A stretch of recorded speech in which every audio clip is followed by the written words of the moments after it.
Yeah, there we go. Stay as far as we can. That's all. All right, so with that, first and foremost, I want to give all praises, glory, and honor to Yahweh, Ba'ashem, Yahushai, Ba'ashem, Rakakudash. All right, the Hebrew Israelites here to prophesy the downfall of this wicked kingdom, to speak about the upliftment of the Most High's chosen people, which are you so-called Negroes, Latinos, and Native Americans. All right, through the spirit and power of Yahweh, Ba'ashem, Yahushai. All right. So the first thing we want to get, let's get back to the 24th chapter. Huh? Yeah, go ahead. Oh yeah, the double honors to the apostles and elders of Great Millstone. Salutation, much love and respect to you. Akim out there pushing this word out with sincerity. Come. Matthew 24 and 5. When it reads, Zach and 4, and Yahweh answered and said unto them, take heed that no man deceive you, for many shall come in my name, saying, I am Hamashiach, and shall deceive many. And ye shall hear of wars and rumors of wars. See that ye be not troubled, for all these things must come to pass. Right, and there's many rumors of wars, but soon those things are going to turn to actual wars. Okay? The scriptures speak about one woe, two woes have passed, and the third coming quickly. All right? The third one is coming quickly, the third world's war. All right? There's going to be a lot of death on the planet Earth coming, man. Go ahead. For all these things must come to pass, but the end is not yet. Yeah. For nation shall rise against nations, and kingdom against kingdom, and there shall be famine and pestilence and earthquakes. Which we see the pestilences now, right? And they're speaking about there's 7 unknown pestilences that they're trying to find out what it is. All right? One that's happening with the chicken and the bird flu and the H5N5 or whatever that is. All right? So there's different pestilences coming on the earth. All right? Go ahead. In diverse places. No camera, please. No worries. No worries. Go ahead. All these are the beginning of sorrows. Yeah. Then shall they deliver you, and ye shall be hated, and shall kill you, and ye shall be hated of all nations for my name's sake. Well, that's coming. The persecution is coming, okay? Especially for people who are doing what we're doing, all right? Going back to what Project Megiddo, right? They have the names of the Hebrew Israelites. They have it as black Hebrew Israelites.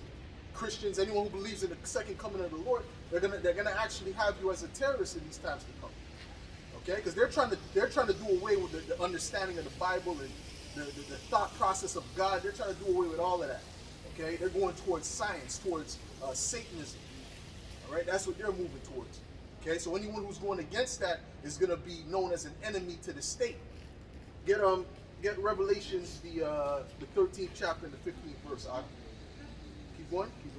Yeah. And then shall many be offended, and shall betray one another, and shall hate one another. That's going to happen. In Australia, this man's wife called the police on him, right, the authorities, because she thought he was a conspiracy theorist, man. His own wife. Because he said he didn't really believe in what was going on. So this time is coming, man. All right? Go ahead. And many false prophets shall rise and shall deceive many. Yep. And because iniquity shall abound, the love of many shall wax cold. Yeah, and these people are going to get cold towards one another. When you look up that word cold in the Greek, it says psycho. All right? They're going to be psychotic, man. And you see violence is on the rise. All right? There's all kind of record-breaking numbers of murder in the States and all around the world because of what? These people are going crazy. Read that. Revelations 13 and 15. This is the book of Revelation, chapter 13 and verse 15. Yeah. And he had power to give life unto the image of the beast, that the image of the beast should both speak and cause that as many would not worship the image of the beast should be killed. And the image of the beast is what? It's the system. Okay?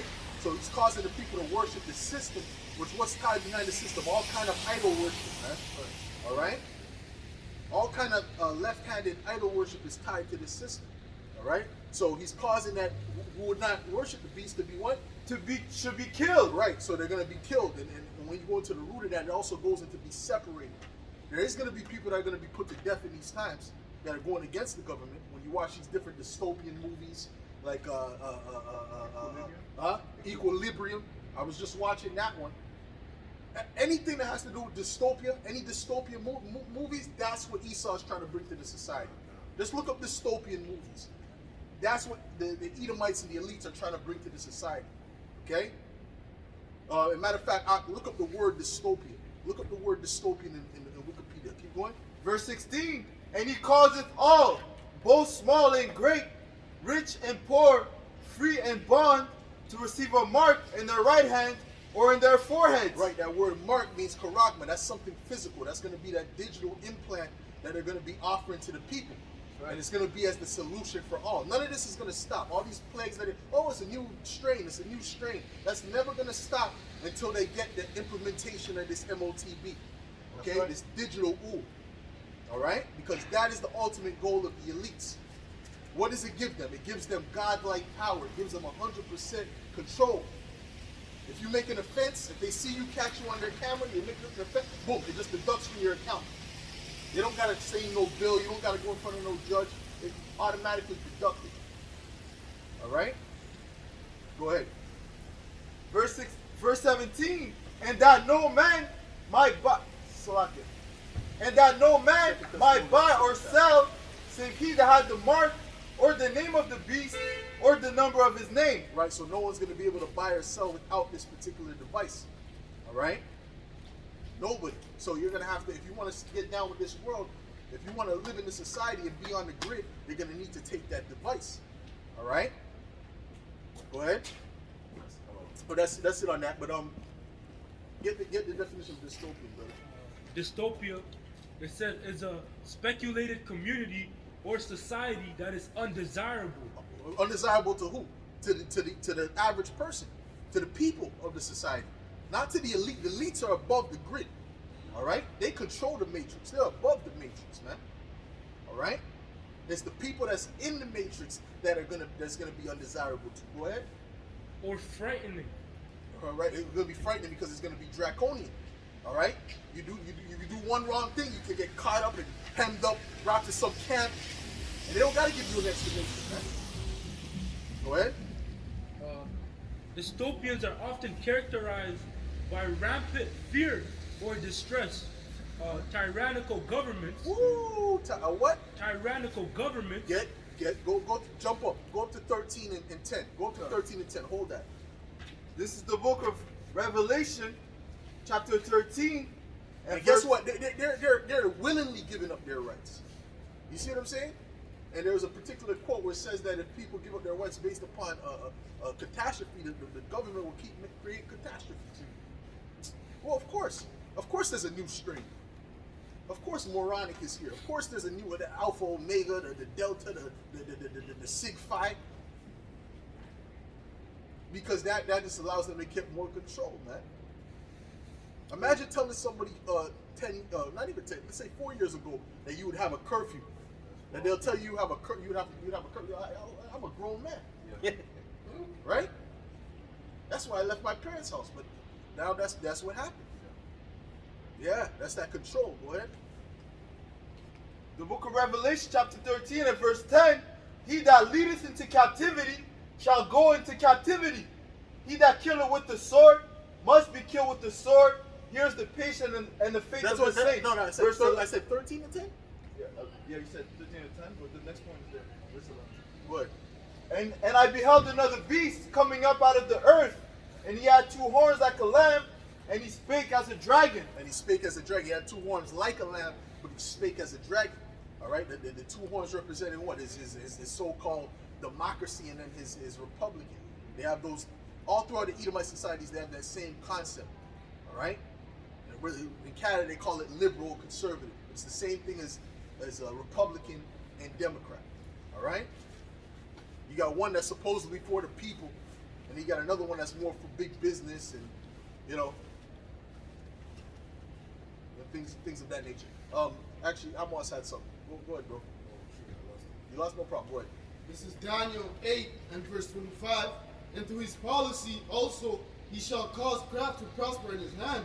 He shall magnify himself in his heart, and by peace shall destroy many. Right, he's magnifying himself in his heart. Now with all this control, he's magnified. He's even more proud. He's even more proud. You see? And by peace he'll destroy many, because the peace that he's giving you, because everything that they're doing is in the name of protecting you. Right? Even in those dystopian movies, it's always the same narrative. They're trying to protect the people. So they say they're trying to protect the people. But then when they wake up, what happens? They're in a nightmare. Where? Proverbs 12 and verse 10. A righteous man regardeth the life of his beast, but the tender mercies of the wicked are cruel. Right. That's Esau's, which really is all deception. Okay. He's not looking to help in the first place. It's all deception. Which Shaquat, continue on that definition. Read that again. Dystopia are often characterized by rampant fear or distress, tyrannical governments, Right. environmental disaster, or other characteristics associated with the castus. I don't know how to pronounce that.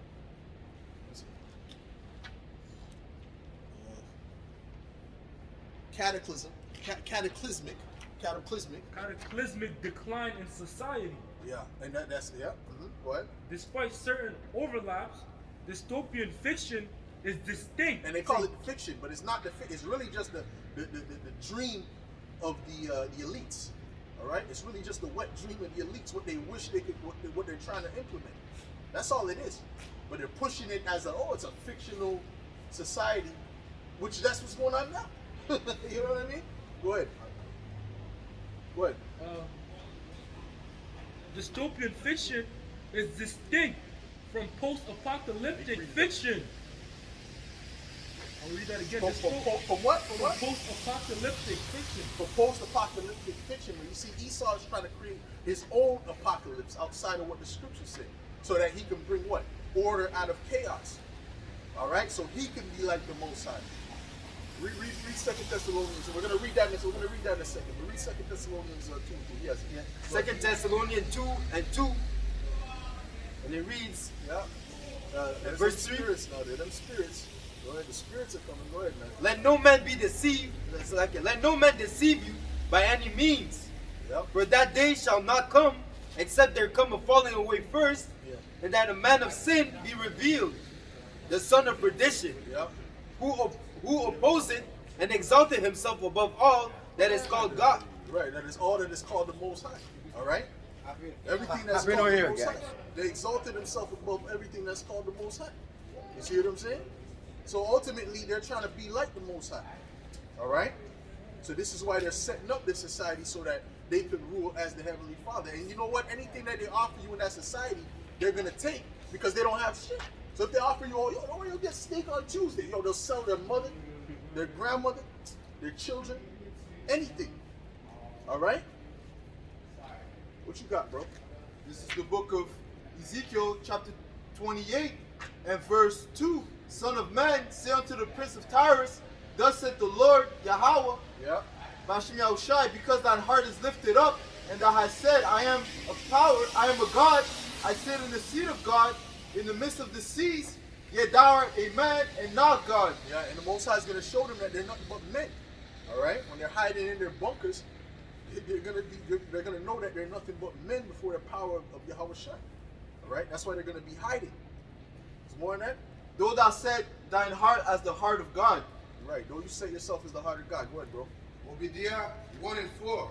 Thus thou exalt themselves as an eagle, and through the set the nest among the stars. Thence will I bring thee down, said the Lord. Right, which that's how you know who the Edomites are, because their symbol is the eagle. Everywhere Esau went, his symbol was the eagle, man. All right? The Roman Empire, the Greek Empire, you know, the American Empire. Okay? If you kill an eagle, you're going to jail. All right? 10 years. If you kill an eagle baby, you're getting fined and you're going to jail. But you can get all the abortions you want and get celebrated. Huh? Go ahead, bro. So Esau's a backwards demon, man. He's backwards. He needs to be in captivity, man. When you see Edomites without chains on them, bro, that's an abomination, man.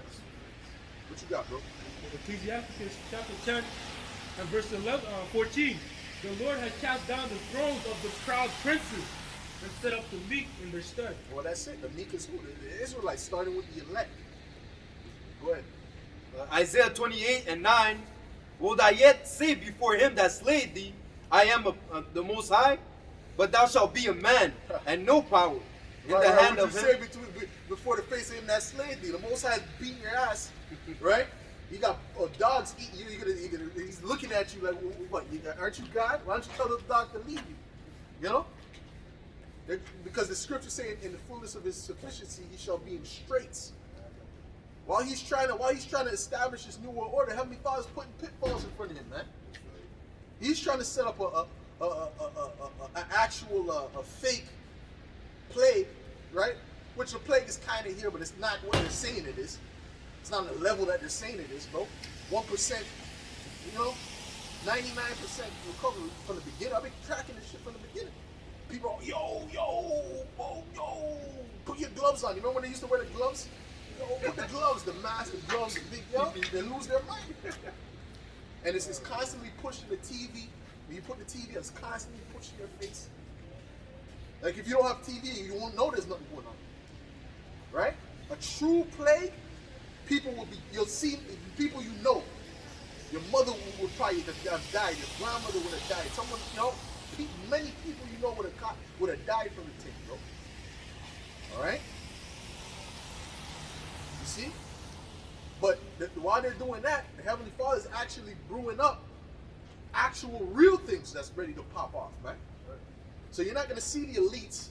And you know how you know that? You're not going to see the elites when the camera is off. They're talking oh, Billy.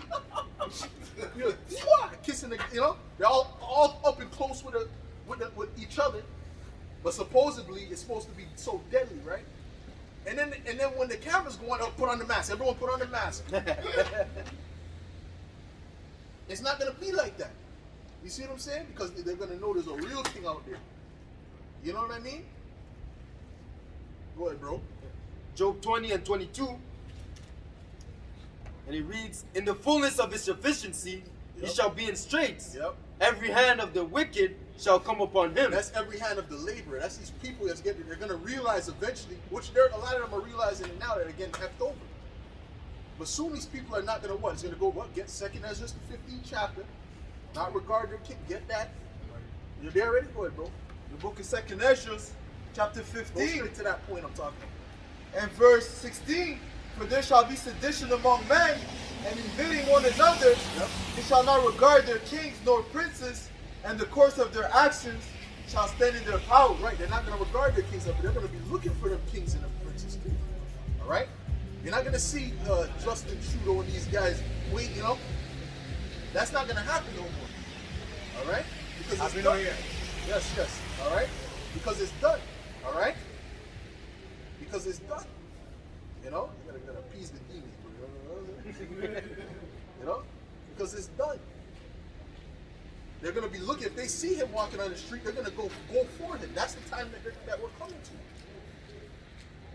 Go ahead, keep going. Verse 17. A man shall desire to go into a city and shall not be able. Yeah. For because of their pride, the city shall be troubled, the houses shall be destroyed, and man shall be afraid. That's it, bro. That's it. That's it. And you got people who know where these so-called kings live. You got people, they're protesting in front of, who's it, Tom Ford or whatever his name is? Yeah, they're protesting. They know where it's going. Rob Ford, whatever, Tom Ford, Rob Ford,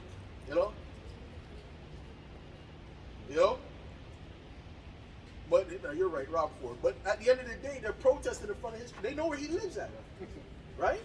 So they're gonna have to move. They're gonna have to move into the bunkers or somewhere that's undisclosed somehow, because these people are gonna be looking for them. What you got, bro? You got something? Wisdom of Solomon 12 and 22.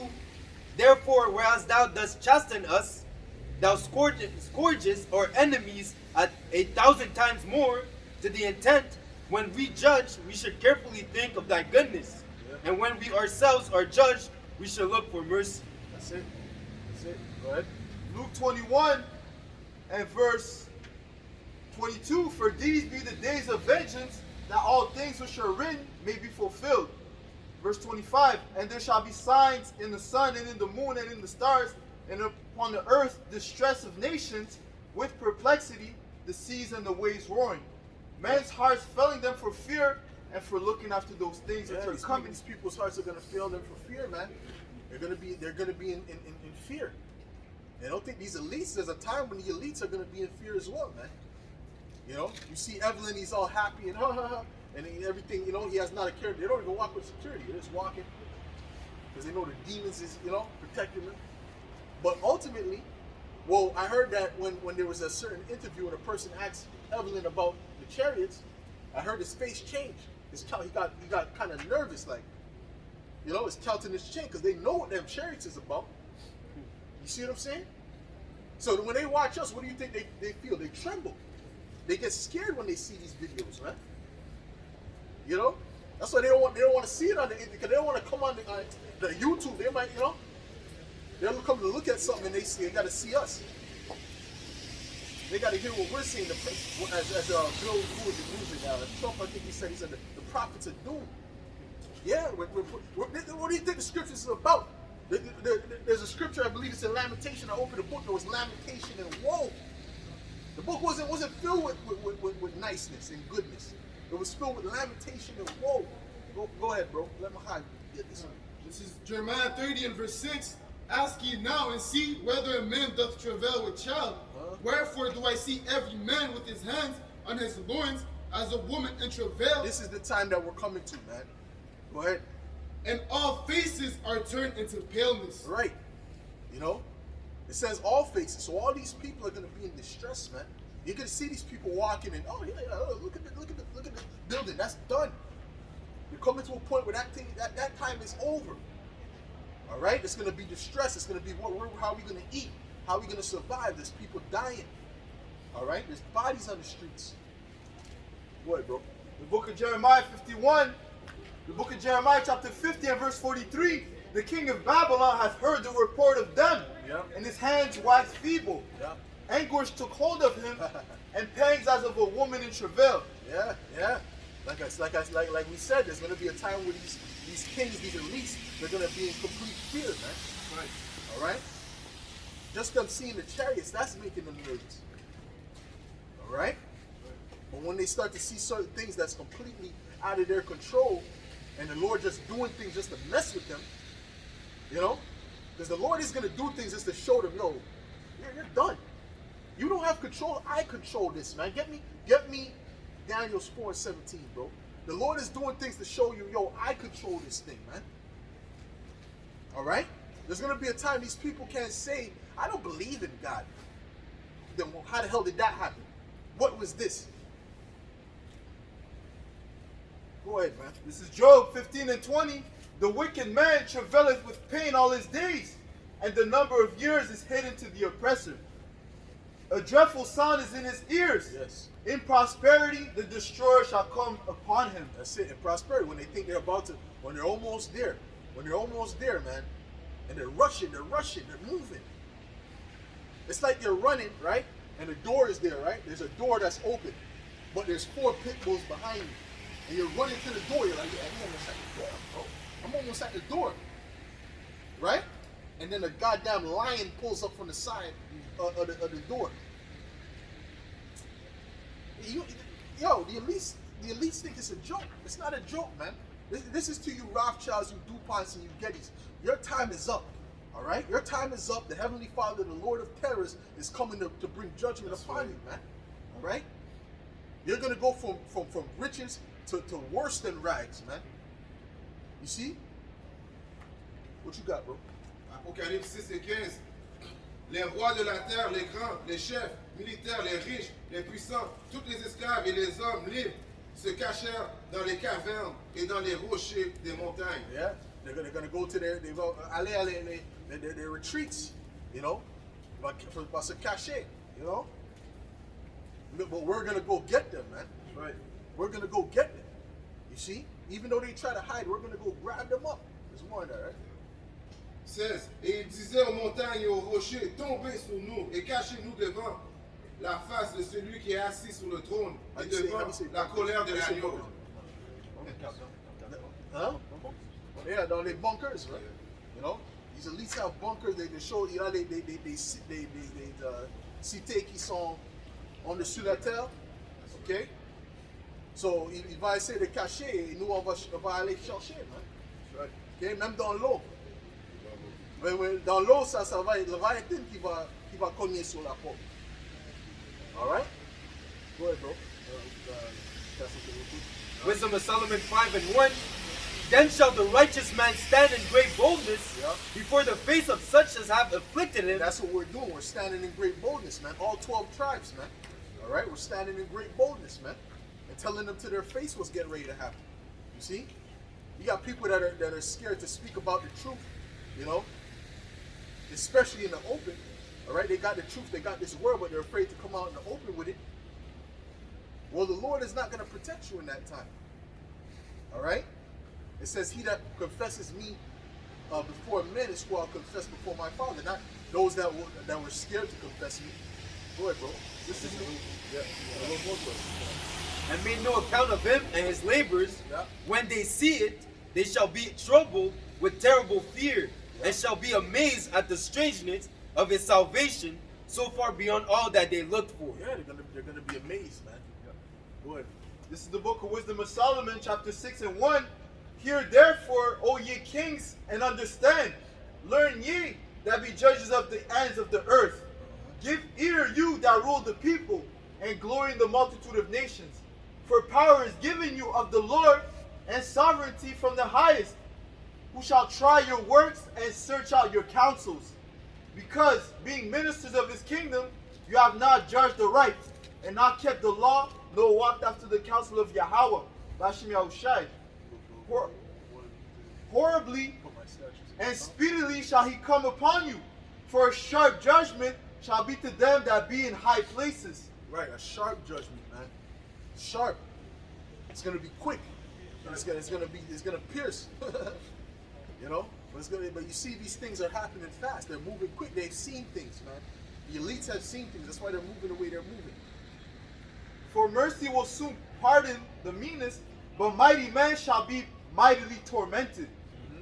For he which is Lord over all shall fear no man's person, neither shall he stand in awe over any man's greatness. Right. For he hath made the small and great, and careth for all alike.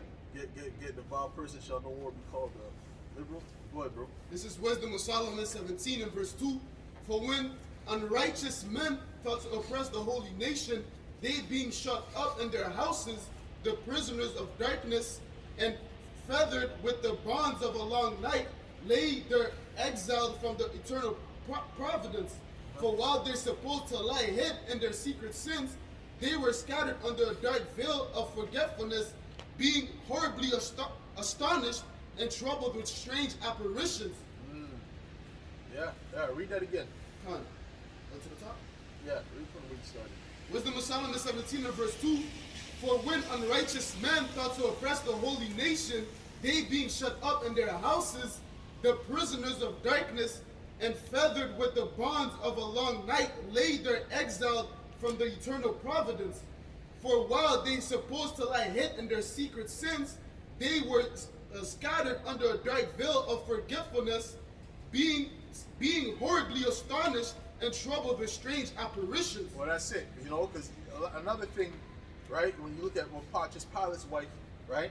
She was being tormented with dreams. You see, so she was even telling her husband, "Yo, don't do this because I've been having dreams about this man." All right.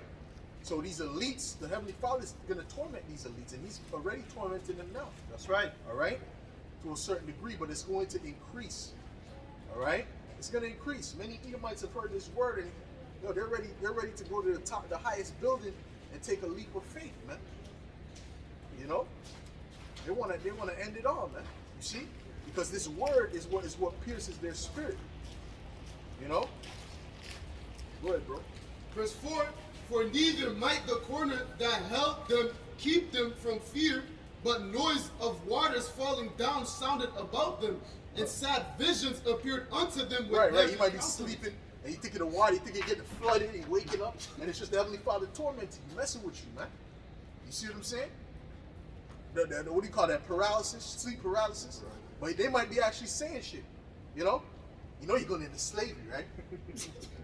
You know? Yeah, right. Yeah, right. You know? Yeah, they might be actually whispering you don't know what kind of things the Heavenly Father is doing to these people behind closed doors, man. Go ahead, man. And sad visions appeared unto them with heavy countenances. Uh-huh. No power of the fire might give them light, neither could they bring flames of the stars endure the lengthened that horrible night. Right. Only there appeared unto them a fire kindled of itself very dreadful, for being much terrified, they thought the thing which they saw to be worse than the sight they saw not. That's it. That's it, man. So, hey, man, those plagues are coming in a heavy way, man. These people are gonna see apparitions. They're gonna see shit that does not make sense. It's not in the physical realm. You know, it's not. You can't explain it with science. Can't explain the things that these people are about to see, man. It's gonna be. That's why the glory is gonna go to Yahweh by Shem Yahushai at the end of the day. All right. Go ahead, bro. I have something. Okay, go ahead. Go ahead. No, I just wanted to add that, yeah. that's why the Most High is to be feared, because He's the King of terrors. He can make you go through hell. It's in unimaginable ways, man. You know? That's it. That's it. This is Isaiah 32 and verse 5. The vile person shall be no more called liberal, nor the churl said to be bountiful. Right. And what does that word liberal mean? Anybody know? It means barak. It's blessed. All right. The vile man is not anymore called blessed. You see, Esau right now, he's living in this. He's blessed. You know, the elites, at least the elites, they're blessed. You see, but they're about to be cursed. There's about to be a switch. All right. Get me Deuteronomy 30 and verse 7. There should be a little bit more in that. Go ahead. Verse 6. For the vile person shall speak villainy, and for the vile person will speak villainy, and his heart will work iniquity, to practice hypocrisy, and to utter error against the Lord, to make empty the soul of the hungry, and he will cause the drink of the thirsty to fail. That's what it is, man. That's what it is, bro. And Esau's setting these people up, man. Esau's setting these people the hell up, man. You know? And they don't know what it is to go a day without food, man. They have no clue about fasting. They don't know nothing about that. All right? They go 8 hours without food, they start, you know, they chewing on somebody's leg. You know? Go ahead, bro. This is Proverbs 11 in verse 8. The righteous is delivered out of trouble, and the wicked cometh in his stead. Yeah, right. The righteous delivered out of trouble. Get Deuteronomy 30 and 7.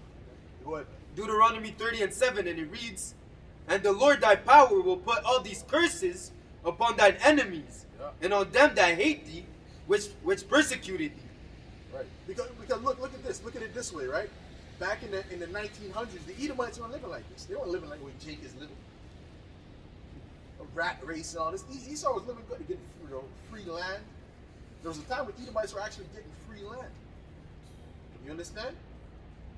They're giving out land like candy. And you get a land, you will get a land, and you will get a land. And Esau was just taking that. What does that create? Generational wealth. Now you got homeless Edomites that chill all over the street. Jakes that are doing better. A lot of Jakes do better than Edomites. You see? So, at the end of the day, the Heavenly Father is bringing them curses one way or another. He's giving Esau a taste of what he's gonna get, man. Go ahead, man. This is Lamentations 4 and verse 21. Rejoice and be glad, O daughter of Edom, that dwellest in the land of Uz. The cup also shall pass through unto thee. Thou shalt be drunken, and thou shalt make thyself naked. Right. It's going to be passed through unto you. You're going to have to drink that cup, man. Get Jeremiah the 49th chapter, what's that, the 12th verse. What you got, bro? Hébreux 4 et 14. Hébreux 4 et 12. Car la parole de Dieu est vivante et efficace, plus tranchante qu'une épée, quelconque deux tranchants, pénétrant jusqu'à partager âme et esprit, jointure, moelle, et elle juge les sentiments et les pensées du cœur. Ouais, la parole de Dieu est esprit, ok, elle est vivante. Et c'est ce qui est en train de couper, c'est nos ennemis qui sont les Édomites, ok. Commençons par les soi-disant élites des dômes, ok. Et ces paroles, c'est ce qui les coupe. C'est pour ça qu'ils poussent ces pandémies. C'est pour ça qu'ils poussent les mensonges, ok, afin de mettre le monde entier dans la confusion. Alright? Mais de toute façon, la vérité va régner. Okay? Leur mensonge va venir à une fin. Alright? Sit on that. Go ahead, bro. Jeremiah 49 and verse 12. For thus saith the Lord, behold, they whose judgment was not to drink of the cup have assuredly drunken. And art thou he that shall altogether go unpunished? Thou shalt not go unpunished, but thou shalt surely drink of it. Yeah, that's it. Esau's gonna have to drink of that cup, man. There's nothing he could do to stop it. You know? What? Baruch 4:31. Miserable are they that afflicted thee, and rejoice at thy fall. Miserable are the cities which thy children serve. Miserable is she that received thy sons. For as she rejoiced at thy ruin, and was glad at thy fall, so shall she be grieved for her own desolation. For I will take away the rejoicing of her great multitude, and her pride shall be turned into mourning. Right. Pride is gonna be turned into mourning. You brothers, go ahead, bro. You go ahead, Zakar. Read that again. Read it again. Baruch 4:31. Miserable are they that afflicted thee, and rejoice at thy fall. Right. Because what does the scripture say? Whoso have persecuted Israel have offended. Okay? Because we belong to Yahweh Bashim Yahushai. It says we are graven in the palm of his hands. Alright? It was also in the book of Zechariah. It says that Zechariah, you got that? You know what I want. It says he that persecuted, matter of fact, get it. I don't know. You got it. This is Zechariah 2 and verse 8. For thus saith the Lord of hosts, after the glory he hath sent me unto a nation which spoil you, for he that toucheth you toucheth the apple of his eye. That's right. So, because we are his precious belongings. Alright? Verse 32. Miserable are the cities which thy children serve. Miserable is she that received thy sons. Right, so whosoever has caused us to go into captivity will go into captivity. And that's in the book of Jeremiah 30 and 16. Okay? All those that have devoured us shall be devoured. For as she rejoiced at thy ruin, and was glad at thy fall, so shall she be grieved for her own desolation. Right, because in their pride, they saw that because of our transgressions, they offend not. Okay? So they use the fact that because of our disobedience, we're in a low state. They use the fact that that we were in a lower state. So they profited off our downfall. So therefore they have to pay. Okay? For verse 30, Baruch 4:33. For as she rejoiced at thy ruin, and was glad at thy fall, so shall she be grieved for her own desolation. That's right. For I will take away the rejoicing of her great multitude, and her pride shall be turned into mourning. That's right. So that's what's coming upon Babylon. Okay? Because this is the land where the bulk of the Israelites have been caught captive, being made captive, as it says in a brother can get Jeremiah 50 and 33, where it says the children of Judah and the children of Israel were pressed together. For fire shall come upon her from the everlasting, long to endure, and she shall be inhabited of devils for a great time. That's right. And that's going to be the ultimate state of Babylon. Okay? That's going to be the ultimate state of Babylon when it gets attacked by those nuclear missiles. It says that the whole land is going to be made desolate. Okay, a whole desert. This is Jeremiah 50 and verse 33. Thus said the Lord of hosts, the children of Israel and the children of Judah were oppressed together. Right, so when it says the children of Israel, it's talking about the 9 tribes, okay, that you see on this chart, okay? And the children of Judah is talking about the 3 tribes consisting of Judah, Benjamin, and Levi. And it says we were oppressed together in America, northern and southern America. Go on. And all that took them captives held them fast. They refused to let them go. Right, they refused to let it go, which goes back to the point the verse the brother brought up. Okay, which also ties up to brother can get Revelation 11 and 11. You got it, bro. Revelation 11 and verse 8. And their dead bodies shall lie in the street of the great city, which spiritually is called Sodom and Egypt, where also our Lord was crucified. Right. When this verse says their dead bodies, talking about the nation of Israel, which were in a dead state spiritually, because we lost our inheritance, and that's Jeremiah 17. The brother can get that about Pusha.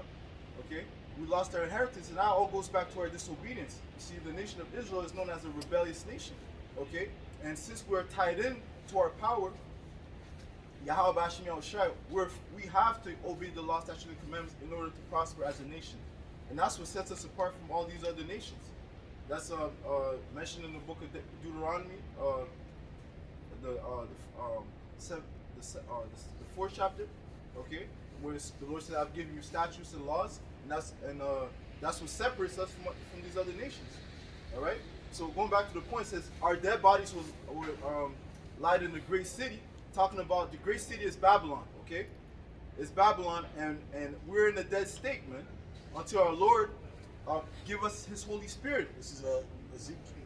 Good. Right. Did I say something? Good one.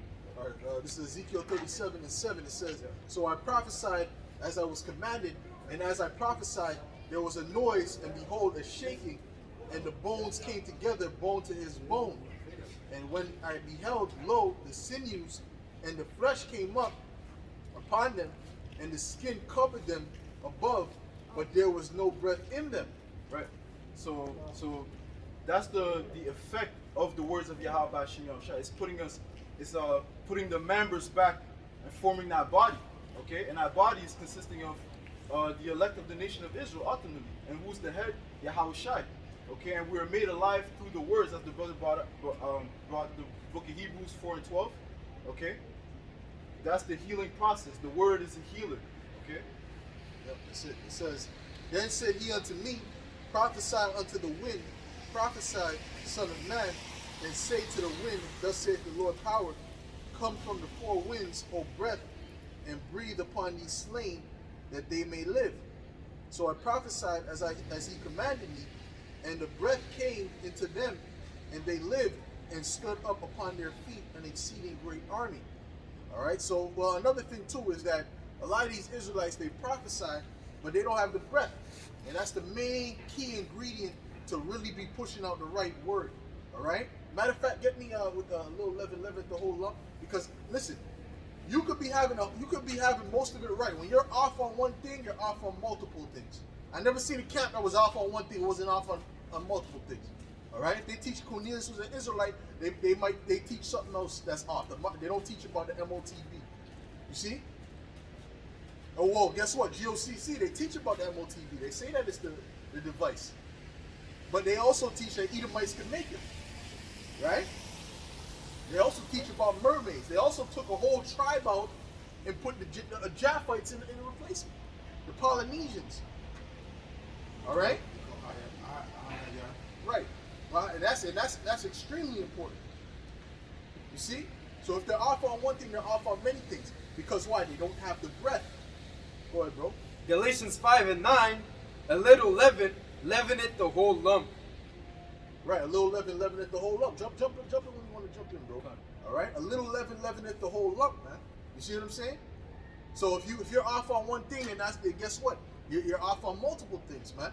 The lump, you just gotta put a little sprinkle of yeast, man, and that whole dough is gonna rise, man. That's why it's important to preach the correct doctrine. It says having a clear conscience when you preach, man. That's it on that. Go back to Revelation, bro. Revelation 11 and verse 8 again.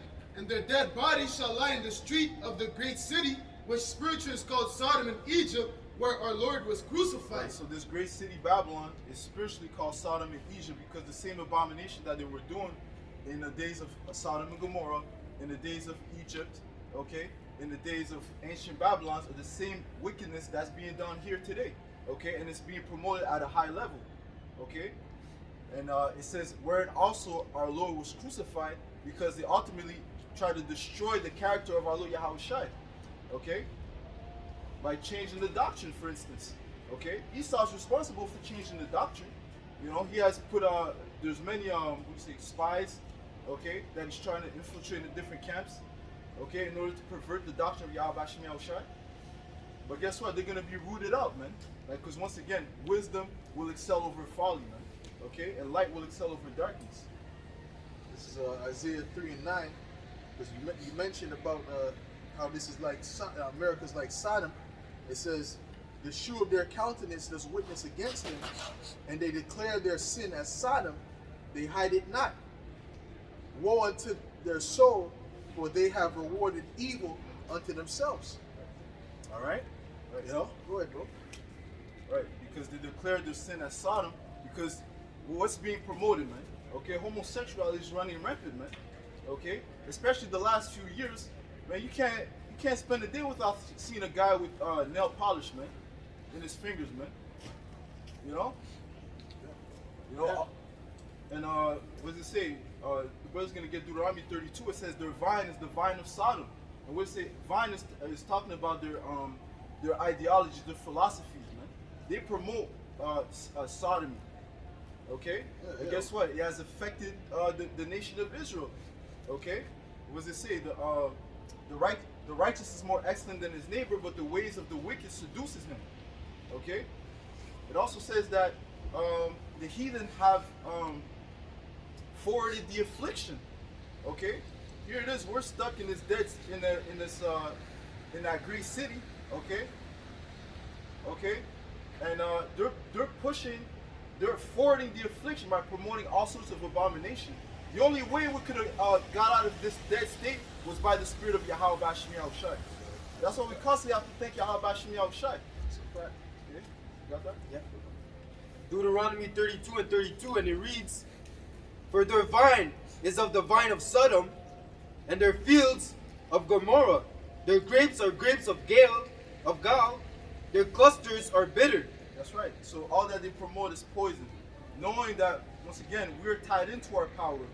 If sin is our kryptonite, that's what separates us from our Heavenly Father and the Son, Yahweh Shai. Okay, so they're going to promote all sorts of abomination in order to separate us from that, from our power. Oh, what's that scripture where it speaks about, oh, if they sin against their power? Yeah. Get that one. You know, but ultimately, yeah. And the reason why, first of all, there is those flamers out there is because they were wicked from the beginning anyway. So the Lord said, you know what, let me give them up to that wickedness so that they can be, so I can further destroy them. This is Romans 1 and 23. It says, and changed, oh, Salaki, I'll start at verse 22. Professing themselves to be wise, they became fools and changed the glory of the uncorruptible power into an image made like unto corruptible man, and to birds, and to four-footed beasts, and to creeping things. Meaning what?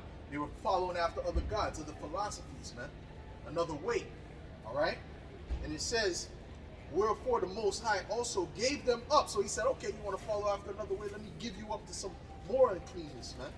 All right? Wherefore the Most High also gave them up to uncleanliness through the lust of their own hearts, to dishonor their own bodies between themselves, who changed the truth of the Most High into a lie and worship and serve the creature more than the Creator, who is blessed forever.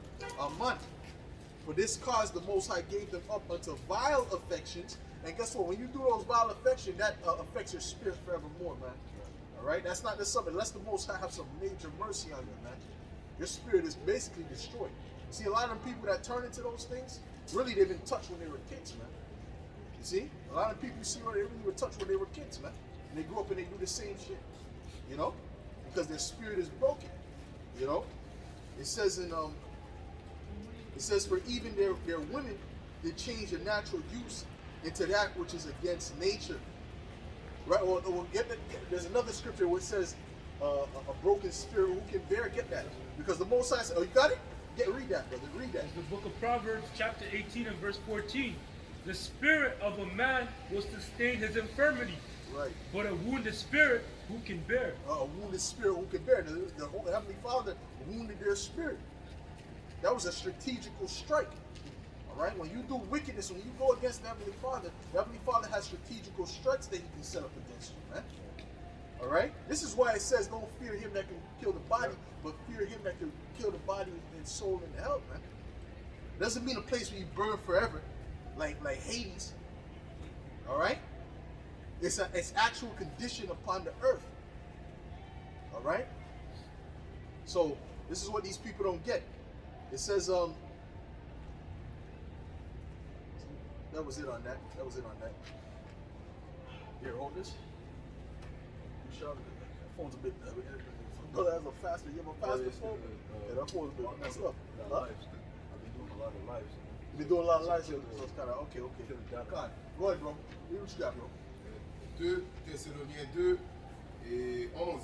Aussi Dieu leur envoie un puissant d'égarement pour qu'ils croient au mensonge, afin que tous ceux qui n'ont pas cru à la vérité, mais qui ont pris plaisir à l'injustice, soient condamnés. Right. So, comme le frère vient d'apporter, ok, à cause de leurs abominations, à cause de leur rébellion, Yahweh a dit, ok, tu veux être rebelle, eh bien je vais t'envoyer un esprit mauvais, ok, un esprit méchant, ok, qui va te posséder, en fait, ok. C'est pour ça, continue. Pour nos frères bien-aimés, Seigneur, nous devons à votre sujet rendre continuellement grâce à Dieu. Right. Lis encore le verset. 2 Thessaloniens 2 et 12. Afin que tous qui n'ont pas cru à la vérité, mais qui ont pris plaisir à l'injustice. C'est ça, donc ils ont refusé de croire à la vérité. Here it is, Yahweh a mis en place sa pitié, ok, en envoyant des prophètes pour prévenir le peuple. So, les gens ne peuvent pas dire qu'il n'y a pas le Tout-Puissant est injuste. Non, Yahweh est juste, ok. Même du fait que toutes les abominations qu'on a faites, il a envoyé son fils. Qu'est-ce qu'ils ont fait? Ils ont persécuté son fils, ok. De génération en génération, Yahweh a envoyé des prophètes, ok. Mais les mêmes gens qui refusaient d'obéir à la vérité, c'est les mêmes gens qui sont présents aujourd'hui. Ok? Et qu'est-ce que Yahweh a dit? Eh bien, puisque vous refusez, eh bien, je vais vous détruire. Si tu peux prendre Isaiah, le 3e chapitre. Why should you be stricken anymore? Je pense que c'est Isaiah le 1er chapitre en fait. Right. So the brother was saying, like he said, they refused the truth. You know, they refused the truth. Even though Yahweh Shai was sent unto them, they refused it. Okay? You got something? Go ahead. This is Romans 1. Read the scripture you wanted. Read the scripture you wanted. Read Isaiah Isaiah 1, Isaiah 3 et quoi? 5, 1 et 5. 1 et 5. Commence à 3 en fait. Isaiah 1 et 3. Isaïe 1 et 3. Le bœuf connaît son possesseur, et l'âne la crèche de son maître. Israël ne connaît rien. Mon peuple n'a point d'intelligence. Ouais, parce que tous ces animaux, ils connaissent leur créateur. Mais le peuple d'Israël refuse d'obéir, de reconnaître leur pouvoir. Ok? Même avec tous les signes que Yahweh a fait, les miracles, ils ont refusé de croire. Même quand le peuple a été délivré d'Égypte, ils ont refusé de croire. Il y a du pain du ciel qui est descendu, ils ont refusé de croire, ils ont continué à faire le rebelle. Et bien, qu'est-ce qui continue? Malheur à la nation pécheresse, au peuple chargé d'iniquité. Yahweh a dit malheur. Ok? Le malheur final qui va venir, c'est par le feu. Ok? Il y a 200 millions d'armes nucléaires qui vont venir toucher l'Amérique. Ok? Et tout le monde entier va venir. Et même avant ça, Yahweh a réservé 4 formes de jugement. Ok? L'épée, ok, qui va venir dans la forme de Esau, Edom. Ok? Il a des animaux, ok, qui vont dévorer ceux qui veulent faire le rebelle. Ok? Il a la famine, il a la peste. Ok? On voit déjà la peste. Hein? Il y a des frères qui ont attrapé la peste déjà, mais on sait que c'est vrai. Aussi, on sait que Esau, Edom a réservé toutes sortes de maladies pour tuer le monde. Continue, bro. À la race des méchants, aux enfants corrompus. The common cold is a pest. The common cold is a pestilence. You understand what I'm saying? That's not something that was people in the ancient world said you just wake up one morning, oh, my throat is hurting. What the fuck is your throat hurting? Now you go to the physician and say, what the fuck is this? All right? Lest I die. That's the mindset because it's like, yo, they're not just getting sick. Gad wasn't on this side just getting colds, bro. They said that Gad didn't know about the common cold. That was something Esau brought, man. He says, damn diet that you're eating every day, man. Damn garbage every day, man. Fried food is death. All right? I accidentally ordered something fried. I didn't think it was fried. I didn't think it was supposed to be fried. I took a couple bites and no, this is death, man. Yeah. But you see, when you constantly eat that stuff, that's good to you. It tastes good all of a sudden. But when you go to the good stuff, that doesn't taste good. You know, it's the same thing with this truth. We're in the truth now. We're away from the bad. So when we see we're away from the bad. So when we see the bad, it irks us in the spirit. That's right. Go ahead. So back here, bro. This is Deuteronomy 28 And verse 60, moreover, he will bring upon thee all the disease of Egypt, which thou wast afraid of, and they shall cleave unto thee. Also every sickness and every plague which is not written in the book of this law, them will the Lord bring upon thee until thou be destroyed. And we'll see what happens in 2022, man. That's right. We'll see what happens, man. All right? We know this is going to be a big year, man. Lord ain't playing, man. And these elites is moving quick with their agenda. All right? So ultimately, we know that our deliverance is nigh. All right? It's close. All right? What you got, bro? Right. Revelation 9 and 20.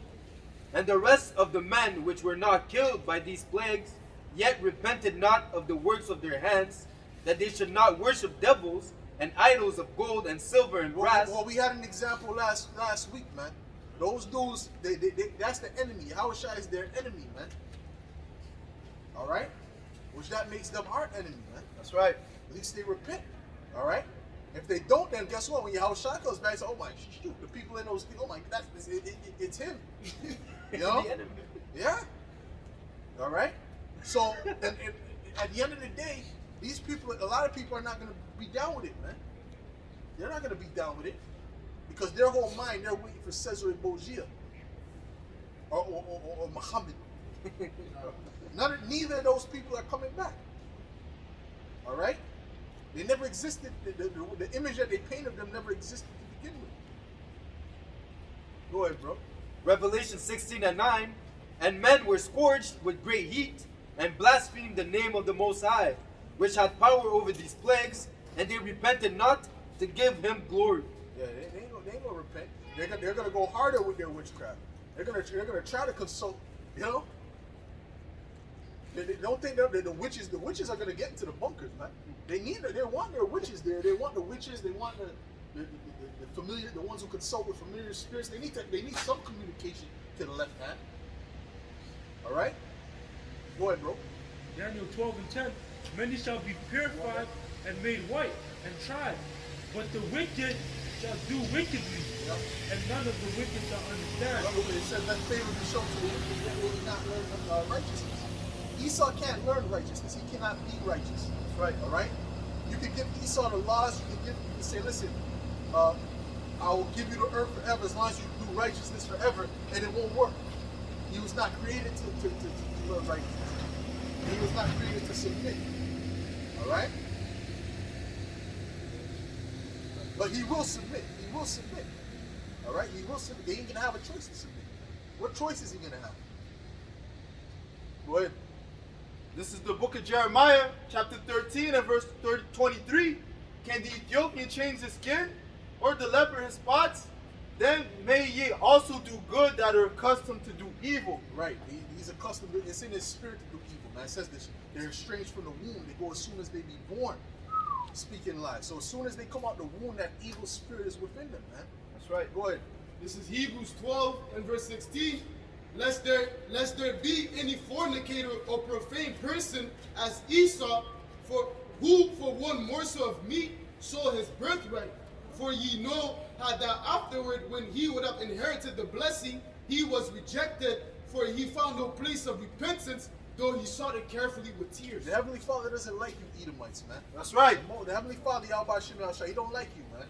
That's the bottom line. And if you have the king of terrors that's against you, that's it, man. You don't have a chance in hell. Matter of fact, you see, one of the things I wanted to get before, but I'm going to get that, I'm going to probably say that for after the Spirit allows, man. All right? But you Edomites don't have a chance in hell, man. The scripture prophesies about Amalek, man. You guys are going to, you're done. Now you're good. Now you're living, you got the banks, you got all these, everything Amalek puts his hand to prospers, bro. Right? You got Mandy's. That's not, but it's a salad bar. You put salad, you mix it together with the dressing. 20, 25 bucks. If Jake started that would go down in a second. That would never prosper, bro. Jake could have the best food. You get the best, the African, the jollof. You take an hour to make the jollof, right? You got the plantain. You got the chicken. It's well seasoned and it's falling off the bone. Next 3 years, that shit closed down. They're in bankruptcy. No, the Caribbean, you got a Caribbean food. The jerk chicken is on point. The rice is on. Everything's on point. Shut down. right? Esau, the most basic food, he's charging the most exorbitant amount of money. I used to work at this place called Gibbons, man. All right, they charge exorbitant amount of money, about $100, man, per plate, around something like that. The rice is trash, bro. Rice trash. But some of the food is like basically they keep it. It's damn near like the same as buying frozen food. You see? But they're able to prosper in the world, man, because they're not under the curses. Get me Revelation the 20th chapter, bro. What you got, bro? This is the book of Haggai, chapter 1 and verse 6. Ye have so much and bring a little. Ye eat, but ye have not enough. Yep. Ye drink, but ye are not filled with drink. Ye clothe you, but there is none warm. Right, and that's why Jake is always focused on the bag, because there's a hole in their bag, so they always got to focus on it. Shit. Right? Their bag, every time they get it, they get in the bag. I get in the bag. I get in the bag. When are you gonna get it? You keep getting the bag. When are you gonna actually get the bag? You see what I'm saying? Yeah, because it's flipping a hole in the bag. The bag ain't go. It's not gonna work. This is why all we can do is trust in Yahweh Hashem Yahweh Shai. That's right.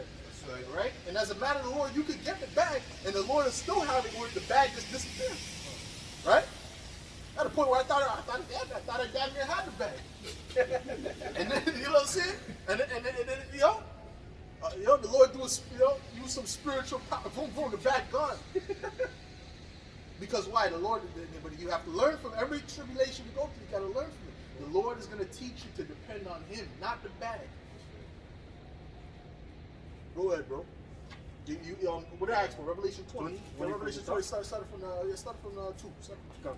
And it says here, Revelation 20 and 2, and he laid hold on the dragon, that old serpent, which is the devil and Satan, and bound him 1,000 years. That's the angel that laid hold on it and bound him 1,000 years. Go ahead. And cast him into the bottomless pit, and shut him up, and set a seal upon him, that he should deceive the nations no more. Well, guess what? In 1,000 years while we were ruling in Europe, Esau had he had curses on him.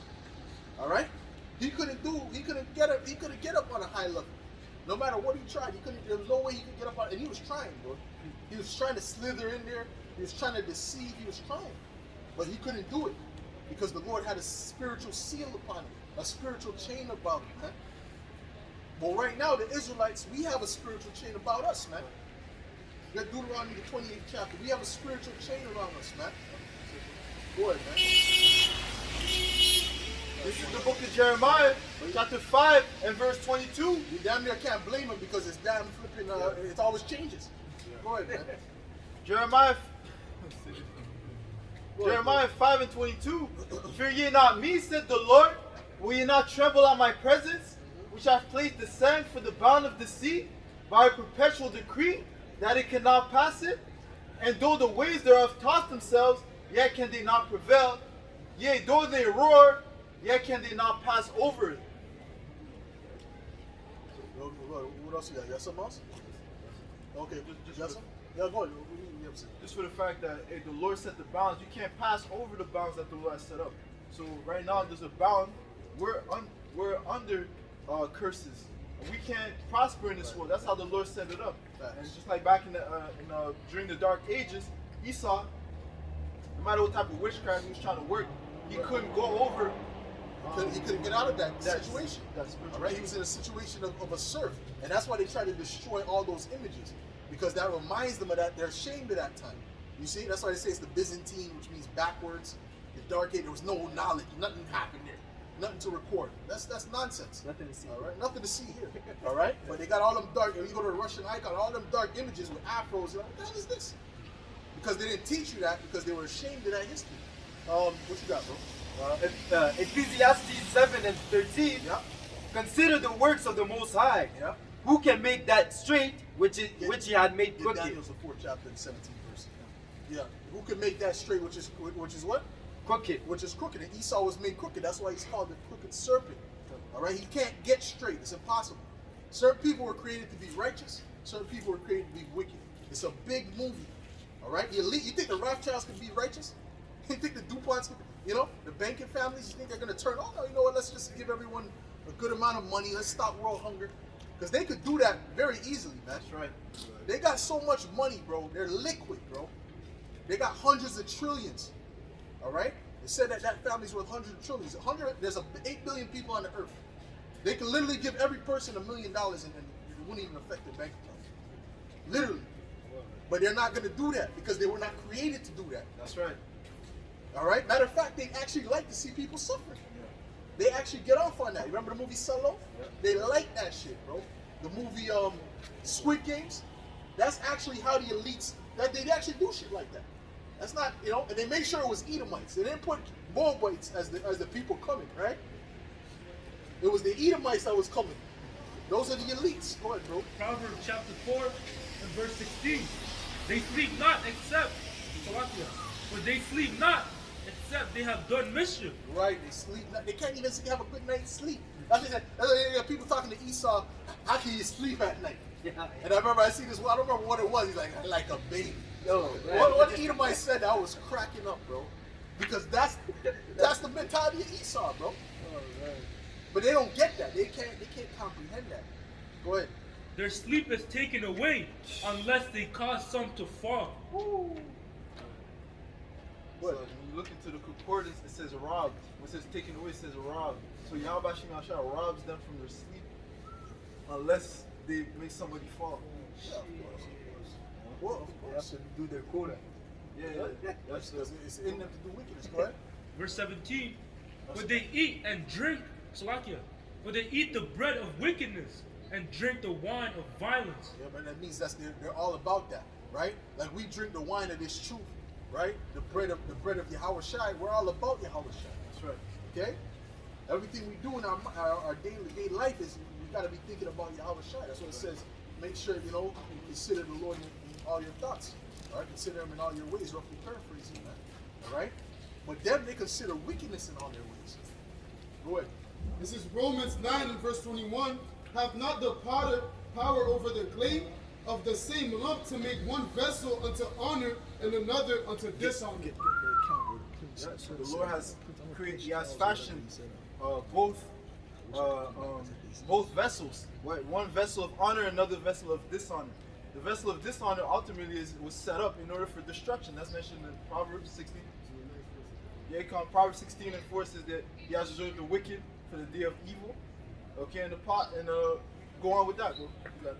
Verse 22. What if the Most High, willing to show his wrath, to make his power known, endured with much long suffering the vessels of wrath fitted for destruction? Right. Who's the vessels of wrath fitted for destruction? It's the Edomites. All right, so it wouldn't make sense that they become righteous. That would mess up the movie. All right, that's like you're watching a movie of Batman, and all of a sudden the Joker starts to fight with Batman. Yeah, I'm on your side. What the fuck are you doing, man? Get back on your side, man. Yeah. The director's gonna get mad. Cut. As a matter of fact, you're fired. I don't need you. All right? Don't find a proper joke. No, I want to be a good guy. No, you can't be a good guy. All right? Read that. This is the book of Daniel, chapter 4 and verse 17. This matter is by the decree of the watchers and the demand by the word of the holy ones, to the intent that the living may know that the Most High ruleth in the kingdom of men and giveth it to whomsoever he will. And this is why we shouldn't fear this shit. That's right. Right? Because the Heavenly Father is the one that controls everything anyway. He's the one looking at the chess pieces, and the righteous is going to win. How can you, because the Heavenly Father is righteous, so he's going to allow his side to win. You know? It's like, okay, let's say, for example, right? You have a video game, and like San Andreas, right? And you can, let's say if you could have made up all the people, let's say the person playing it was a Crip, and he could make his people Crip, and he could control what happens in the game. Obviously, he's going to make the Crips win. You understand? He's not going to make the Bloods win. He hates the Bloods. You see? So that's the same thing that the Heavenly Father is doing. He's controlling the whole game. He's playing chess versus himself. Go ahead. It says, and setteth up over it the basis of men. Well, that's Esau Edom, man. All right? Go ahead. Sirach 10 and 3. An unwise king destroyed his people, but through the prudence of them which are in authority, the city shall be inhabited. The power of the earth is in the hand of the Lord. And Esau gets off on destroying the people, showing you he's a retard. All right? He's a base man. All right? Because he actually gets off on that, but that's stupid, that's retarded. Obviously, the hands of the laborers are going to be on you. Eventually. There's only so much wickedness. Go ahead. Sirach 10:4. The power of the earth is in the hands of the Lord, and in due time he will set over it one that is profitable. Right, which is Yahweh Shai, ultimately. That's right. And then under him is the elect. That's right. Okay? Read that thing there. Read that thing there, bro. This is a quote from Prince Philip Uh-huh. from 1988. And he tried to deny this. Like, I would never say such a thing. Yeah, preposterous, man. It reads, in the event that I am reincarnated, Absurd. I would like to return as a deadly virus. Yeah, he said, if I'm retired, I'd like to return as a day. But why would you want to return with, a person in the right mind say, I want to return with a woman, a kingdom, a mansion. He wants to return as a virus. So he's a sick, evil individual. All right? But these are the people who rule the earth, man. All right? Go ahead. To contribute something to solving overpopulation. Boom. And Bill Gates was talking the same talk on camera. I don't even know if you can find that now. They probably deleted that TED talk, bro. But he said the same exact shit because they're all in cahoots, man. They all have the same mind to do wickedness. Oh, get Psalm 64. What you got? This is the book of Habakkuk, chapter 2 and 4. Behold, his soul which is lifted up is not upright in him, but the just shall live by his faith.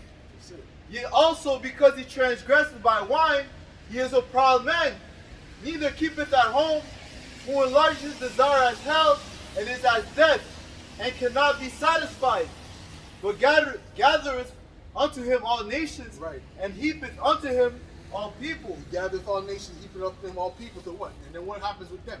They turn to wickedness because he's wicked. You get Proverbs the 29th chapter, man. All right? They turn to wickedness because it says, as is the king, so is the subjects, man. What you got, bro? C'est verset 12 et 10. Ne te fie jamais à ton ennemi, car sa malice est comme l'arien qui couvre la rouille. L'arien qui couvre la rouille.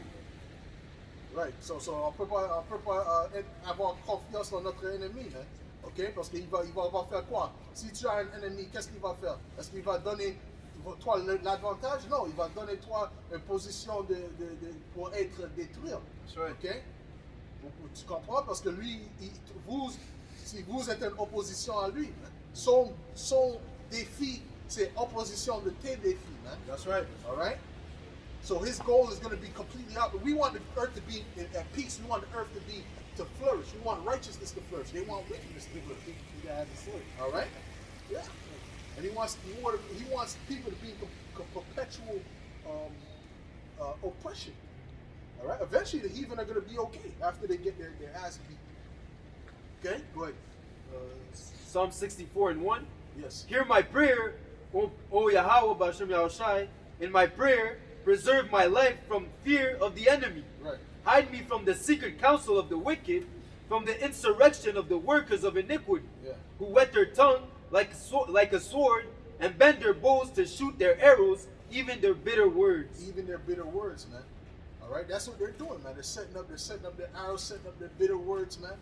Okay, to shoot in secret at the perfect, man. All right, go ahead. They that they may shoot in secret at the perfect. Suddenly they shoot at him and fear not. They encourage themselves in an evil matter. They commune of laying snares privately. They say, who shall see them? They search out iniquity. They accomplish a diligent search, both the inward thoughts of every one of them, and their heart is deep. Right, that's it, because they think deep in their wickedness, man.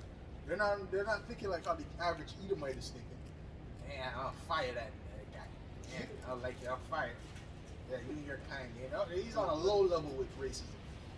All right, Esau's the elites on a high level with it. All right, they don't. It's not just they do it to their own people too. Okay, they do it to their own people, man. Go ahead, bro. There's one more. Go ahead. But the Most High shall shoot at You got them. more on that? Okay. Go ahead. But the Most High shall shoot at them with an arrow Suddenly shall they be wounded. Right, suddenly shall they be wounded, man. Go ahead, bro. It's gonna be sudden. It's gonna be quick. Remember it said sharp? Remember it spoke about sharp? It's gonna be quick, man. It ain't gonna be no, they're sitting back for 10 years in the New World Order.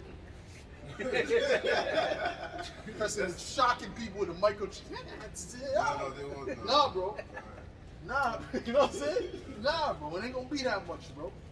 It's gonna be a quick takedown, man. That's right. Go ahead, bro. This is Sirach, chapter 14, and verse 5. He that is evil to himself, to whom will he be good? He shall not take pleasure in his goods. There is none worse than he that envieth himself, and this is a recompense of his wickedness. And all that, the elites, that's their spirit, okay? Their spirit is to do evil. First of all, they do evil to themselves, man. All right? You're gonna live in a city and say, I'm gonna pollute the water. What? What's going on here? Right? Now I'm gonna pollute the cattle. You know? So now there's basically all the earth, all the water on the planet is polluted. So you're doing it to yourself. I'm gonna put chemtrails in the earth, yeah. And you're walking it down the street. You're breathing in. So this guy's a dummy, man. You see what I'm saying? He's a psychopath, man. But that's what they're doing. He's evil to himself. Go ahead, bro. And if he doeth good, he doeth unwillingly. Yeah. And at the last, he will declare his wickedness. That's it. If he do it good, he do it unwillingly. Go ahead. This is the book of Ecclesiasticus, chapter 19 and 22. The knowledge of wickedness is not wisdom. Right. Neither at any time. No, go ahead. Go ahead. Neither at any time the counsel of sinners prudence. That's it. The knowledge of wickedness is not wisdom, man. So it's a form of wisdom, but on the left-hand side, which is really not wisdom when you go deep. All right? Go ahead. Matthew 24 and verse 22. Except those days be shortened, there should no flesh be saved, but for the elect's sake, those days shall be shortened. Yeah. The days are going to be shortened, man. Well, it is shortened. You can clearly see things are just speeding up, man, bro. 2021 just went by like nothing. Right? Right? So, and at the end of the day, things are happening. I thought they were going to probably put the curfew. Oh, okay. I probably put a curfew in January or sometime in January. No, tomorrow. All right? So ultimately, Esau's moving quick, man. They get Revelations 12 and 12. This is the book of Revelation, chapter 12 and verse 12. Therefore rejoice, ye heavens, and ye that dwell in them. Woe to the inhabitants of the earth and of the sea. For the devil is come down unto you, having great wrath, because he knoweth that he has but a short time. He knows he has a short time, so he's coming with that great wrath, man. Like I said, the elites, they've seen something, man. All right? Not to mention the chariots. That alone is enough to get the bug them out. All right? You see the movie Don't Look Up, right? There's something in the sky that was coming, and they're panicking. And somehow the elites made it some world. There was some creature snacked on that woman. Yeah. Right? I was like, there'll be some creature that's gonna pop up. Huh? Right? Look like a damn Pokemon. You know? But the elites, you ain't get to know the next planet. The Lord's not gonna allow you to go to another planet to pollute it. All right? Some of you are gonna be up in the heavens. You're just gonna be floating. You might, you might be in a damn suit, right? And then you see an occupant at the window. Knocking on, shalom. No, we ain't gonna say shalom to them. We're gonna say shalom right up. You know? We're just gonna kick in that door, man. Them devils gonna pull them out of the suit, man. We're gonna do what we do, put them in captivity, man. Glory to God. You see? Hallelujah. Glory to Yahweh Hashem Yahushai. Yep. That's right. Go ahead. Real quick, bro. This is Wisdom of Solomon, chapter 2, and verse 1. For the ungodly said, reasoning with themselves, Yep. but not aright. Were you done with that, bro? Did you finish? Okay, so it says, our life is short and tedious, and in the death of a man there is no remedy. Neither was there any man known to have returned from the grave. Verse 5. For our time is a very shadow that passeth away, and after our end there is no returning. For it is fast ceased, for it is fast sealed, so that no man cometh again. Yep. Yep. That's it, man. Read that again, bro. The book. Read that again, what you just read. Okay, come on. The book of Wisdom of Solomon, chapter 2 and 5. For our time is a very shadow that passes away. Right, so they know they're on the clock. You know? And after our end, there is no returning, for it is fast sealed, so that no man cometh again. Well, that's their outlook on life. Period. You know, they're YOLO. Yeah. That's what it means. You know, it don't even mean that they have a short time to rule. It means that their mindset is just YOLO. You got one life to live. You see what I'm saying? When it comes to a short time, that's that they see shit. They see their kingdom as being, so they're trying to hold on to their kingdom. Matter of fact, Esau's trying to actually hold on to their kingdom at the same time to figure out immortality. Yeah. You see? So, hey man, Esau, you're going out, man. You're going out. You know? But they, what that scripture shows is that they don't see the consequences of their actions. You know? They didn't consider the latter end. You got something? Psalms 58 and 3. The wicked are estranged from the womb. They go astray as soon as they be born, speaking lies. Right? They go astray as soon as they be born, speaking lies. All right? So that's in them to speak lies. You know? Go ahead. Daniel 12 and 1. And at that time shall Michael stand up, that great prince, which standeth for the children of thy people, and there shall be a time of trouble, such as never was since there was a nation, even to the same time. Well, that's it. That's the time we're coming to, a time that has never been. All right? Because the elites, they're trying to hold in on that new world, or the NWO. All right? Don't even want to say that on the camera because they might give you a damn straight. The censorship is so heavy nowadays, man. Go ahead, man. And at that time thy people shall be delivered, everyone that shall be found written in the book. Only the elect. That's right. Only the elect is going to be delivered, man. The chosen amongst our people. All right? The rest of these people, the heathen, the 2/3, they're done. Okay? Ain't nothing they could do. They don't have a chance in hell. All right? What you got, bro? This is Jeremiah 30 and verse 7. Alas, for that day is great, for there is none like it. It is even the time of Jacob's trouble, but he shall be saved out of it. Right, right. Only the elect is going to be saved out of there. We're getting to that time. Basically, we're getting to that time of that great Jacob's trouble, man. All right? That great Jacob's trouble. They're going to feel it, man. They're going to feel it. All right? You got something? Yep. Oh, let me get this first. Go ahead. This is St. Matthew 24 and 21. For then shall be great tribulation, such as was not since the beginning of the world. Right. To this time, no nor ever shall be. Right, so it's going to be worse than any time in history, man. That's right. Right? And we've been through some major times, man. All right? World War I, World War II, right? You got Masada. You got when they came over here to come against Gad, they brought Jake over here in slavery. It's going to be worse than all of that. All right? This is the time we're coming into, man. All right? What you got? This is Jeremiah 16 and verse 14. Therefore, behold, the days come, saith the Lord, that it shall no more be said, the Lord liveth, that brought up the children of Israel out of the land of Egypt. Right. It shall be no more said. Read it again. Jeremiah 16 and verse 14. Therefore, behold, the days come, saith the Lord, that it shall no more be said, the Lord liveth, that brought up the children of Israel out of the land of Egypt. Right. Keep going. But the Lord liveth, that brought up the children of Israel from the land of the north, and from all the lands whither he had driven them. Right. So he's gonna deliver us from the land of the north, meaning what? North America. All right, because that great destruction is gonna be in Babylon. So the elect is gonna be beamed up out of that situation. And really, the elect cannot be on the earth. That's why it says all those places where they have been scattered. All right, they gotta be beamed up, man. It's gonna be too much. You know, when the nuclear missiles hit from World War III. It's going to be too much, all right? Earthquake is going to be too much on the earth, man. We got to get out. We got to be in the chariots, man. See? So that's what the Lord is getting ready to do. And our deliverance, the 12 tribes deliverance out of the land of the north, is going to be of the past. It's going to be damn near forgotten about. Okay? Go ahead. Jeremiah 15 and 2. And it shall come to pass, if they say unto me, whither shall we go forth? Yeah. Then shalt thou tell them, thus saith the Lord, such as are for death to death, and such as are for the sword to the sword. Well, that's when the angels is ready to come in and reap. All right. Such as for death, and such as for the sword, is to the sword. Get Ezekiel 9 and 4. Go ahead. And such as are for the famine, to the famine. Yep. And such as are for the Because captivity. famine is coming. Famine is coming to this earth. All right? There's going to be shortages of food, man. That's right. All right? 2022 is going to be a big year. Okay? All right?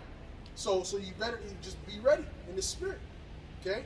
The elect is going to be okay, but these people, hey, that is not with you, how about Shai? They're done. Yeah, go ahead. And such as are for captivity, for the captivity, Yeah. to the captivity. Right. And I will appoint over them 4 kinds, said the Lord. Yep. The sword to slay, and the dogs to tear, and the fowls of the heaven, and the beasts of the earth to devour and destroy. That's it. That's it. All those things are coming. All right? The beast, the fowls, all of the sword, which represents any weapon. The sword represents any weapon. It doesn't represent an ancient sword. It represents any weapon. All right? The army's going to be out here. You see them putting the army up in northern Quebec. They're going to bring them all through Montreal too, man. Locking off different cities. All right? Get 2nd Ezra, the 15th chapter. Locking off different cities. Preparing for what? Preparing for that complete tyrannical regime. That dystopia. All right? Go ahead. This is the book of Amos, chapter 5 and verse 18. Yeah. Woe unto you that desire the day of the Lord. To what end is it for you? The You day got of the Christians talking about, we can't wait till Jesus comes. You don't know what's going to come back when the Lord comes back. It's going to be a lot of hell, man. They're not preparing for that. They're talking about love. He loves, this, that, love. It's just all love. What about the destruction? What about the judgment? Is not the earth in wickedness now? So you're telling me he's just going to come to love the wickedness? No, he's coming to destroy. He's coming to judge. He's coming to make war against the rulers of this earth, man. That's right. Esau, Edom, the so-called white man. All right? And the rest of these nations, and to deliver our people, man. That's right. So-called blacks, Latinos, and Native Americans, man. We're all one people. All right? And we're going to be delivered by our power, which is Yahweh Shai, man. That's right. So we got to learn that, man. Go ahead, man. The day of the Lord is darkness Yep. and not light. Uh-huh. As if a man did flee from a lion and the bear met him. Right. Or went into the house and laid his hand on the wall and the serpent bit him. That means hell after hell after hell after hell. Okay? You think you're going to escape one situation, there's another situation up the street. Right? You're running this way, there's someone eating somebody in the damn house because there ain't no food. So you got to back up out of there, you got to run this way. And the army's shooting up people, man. Okay? Trying to take people to concentration camps. So you got to run the next way, and you see somebody looking to kill somebody, man. All right, so it's going to be hell after hell after hell after hell. This is what's coming. This is the big buildup. Huh? Verse 20, shall not the day of the Lord be darkness and not light? Right. Even very dark and no brightness in it. And no brightness in it whatsoever, man. You got second? What do you have? Go ahead. The book of Revelation chapter 6 and 8. Yep. And I looked and behold a pale horse, and his name that sat on him was Death, Yes. and hell followed with him. Woo! That's man. That's what's coming to the earth, man. Death and hell. Okay? Hell is not a place where you burn forever with a guy with a pitchfork. That's made up. That's Roman Catholic dogma. All right? Hell is a condition on earth, or it's the grave. There's only 2 definitions in the Bible: a condition on earth, of the bad, unpleasant position, or the grave. Only two definitions. What you got? And power was given unto them over the 4th part of the earth to kill with sword, and with hunger, and with death. With hunger. They have power. Well, listen, man, Esau has power to kill with hunger. This is why they stop the boats from coming to the shore. They can do that. All right? Now you go to the grocery store, there's all type of empty shelves, but it's going to increase. That's right. 2022, like I said, is going to be a very heavy year, man. It's going to increase, right? To the point where people, the essentials is not going to be there. They're going to be looking for water. They're coming, there ain't no water. Where's the eggs? Where's the bread? All right? Now, we don't have it, sorry. There's only one was left. And what are these people going to do? They're going to go nuts. All right? Like in the movie Soylent Green, right? When the rations were over, the people went crazy. The same thing happened in the movie Contagion. Right? When the rations were over, the people went crazy. It's gonna, because the elites already know what's gonna happen, so they put it in the movies, you know, to put that message out there. You know? Yeah, that's predictive programming, right? And with death, and with the beasts of the earth. Yeah. Yeah. What you got? You got it 15? Yes. Second Ezra 15. Start around verse 10. Okay. Verse 10. Yeah. Behold, my people is led as a flock to the slaughter. I will not suffer them now to dwell in the land of Egypt, but I will bring them with a mighty hand. Right, the land of Egypt is not speaking about ancient Egypt. You already been out of ancient Egypt, man. It's speaking about the actual land, the new Egypt, which is America. Egypt and Sodom, man. Get that in Revelations. All right, go ahead, bro. And the stretched out arm, and smite Egypt with plagues as before, and will destroy all the land thereof. Right, right. That's an example. That's an indicator that it's not ancient Egypt, because ancient Egypt is still there. He didn't destroy all the land. What land is going to be destroyed? Babylon the Great. That's right. Okay. Read that precept real quick. The book of Revelation, chapter 11 and verse 8. And their dead bodies shall lie in the street of Whose dead bodies? These 12 tribes. They're spiritually dead. They don't know who they are. They don't know where they come from. They don't know who their power is. All right? They don't know the prophecies. All right? All they know is that the white man has a foot up their ass. That's all they know. Go ahead. And their dead bodies shall lie in the street of the great city, Uh-huh. which spiritually is called Sodom and Egypt. Spiritually is called Sodom and Egypt. It's not actually Egypt. It's spiritually called Sodom and Egypt, man. Go ahead. Where also our Lord was crucified. Right. Go ahead. Verse 12. Egypt shall mourn, and the foundation of it shall be smitten with plague and punishment that the Most High shall bring upon it. Yeah.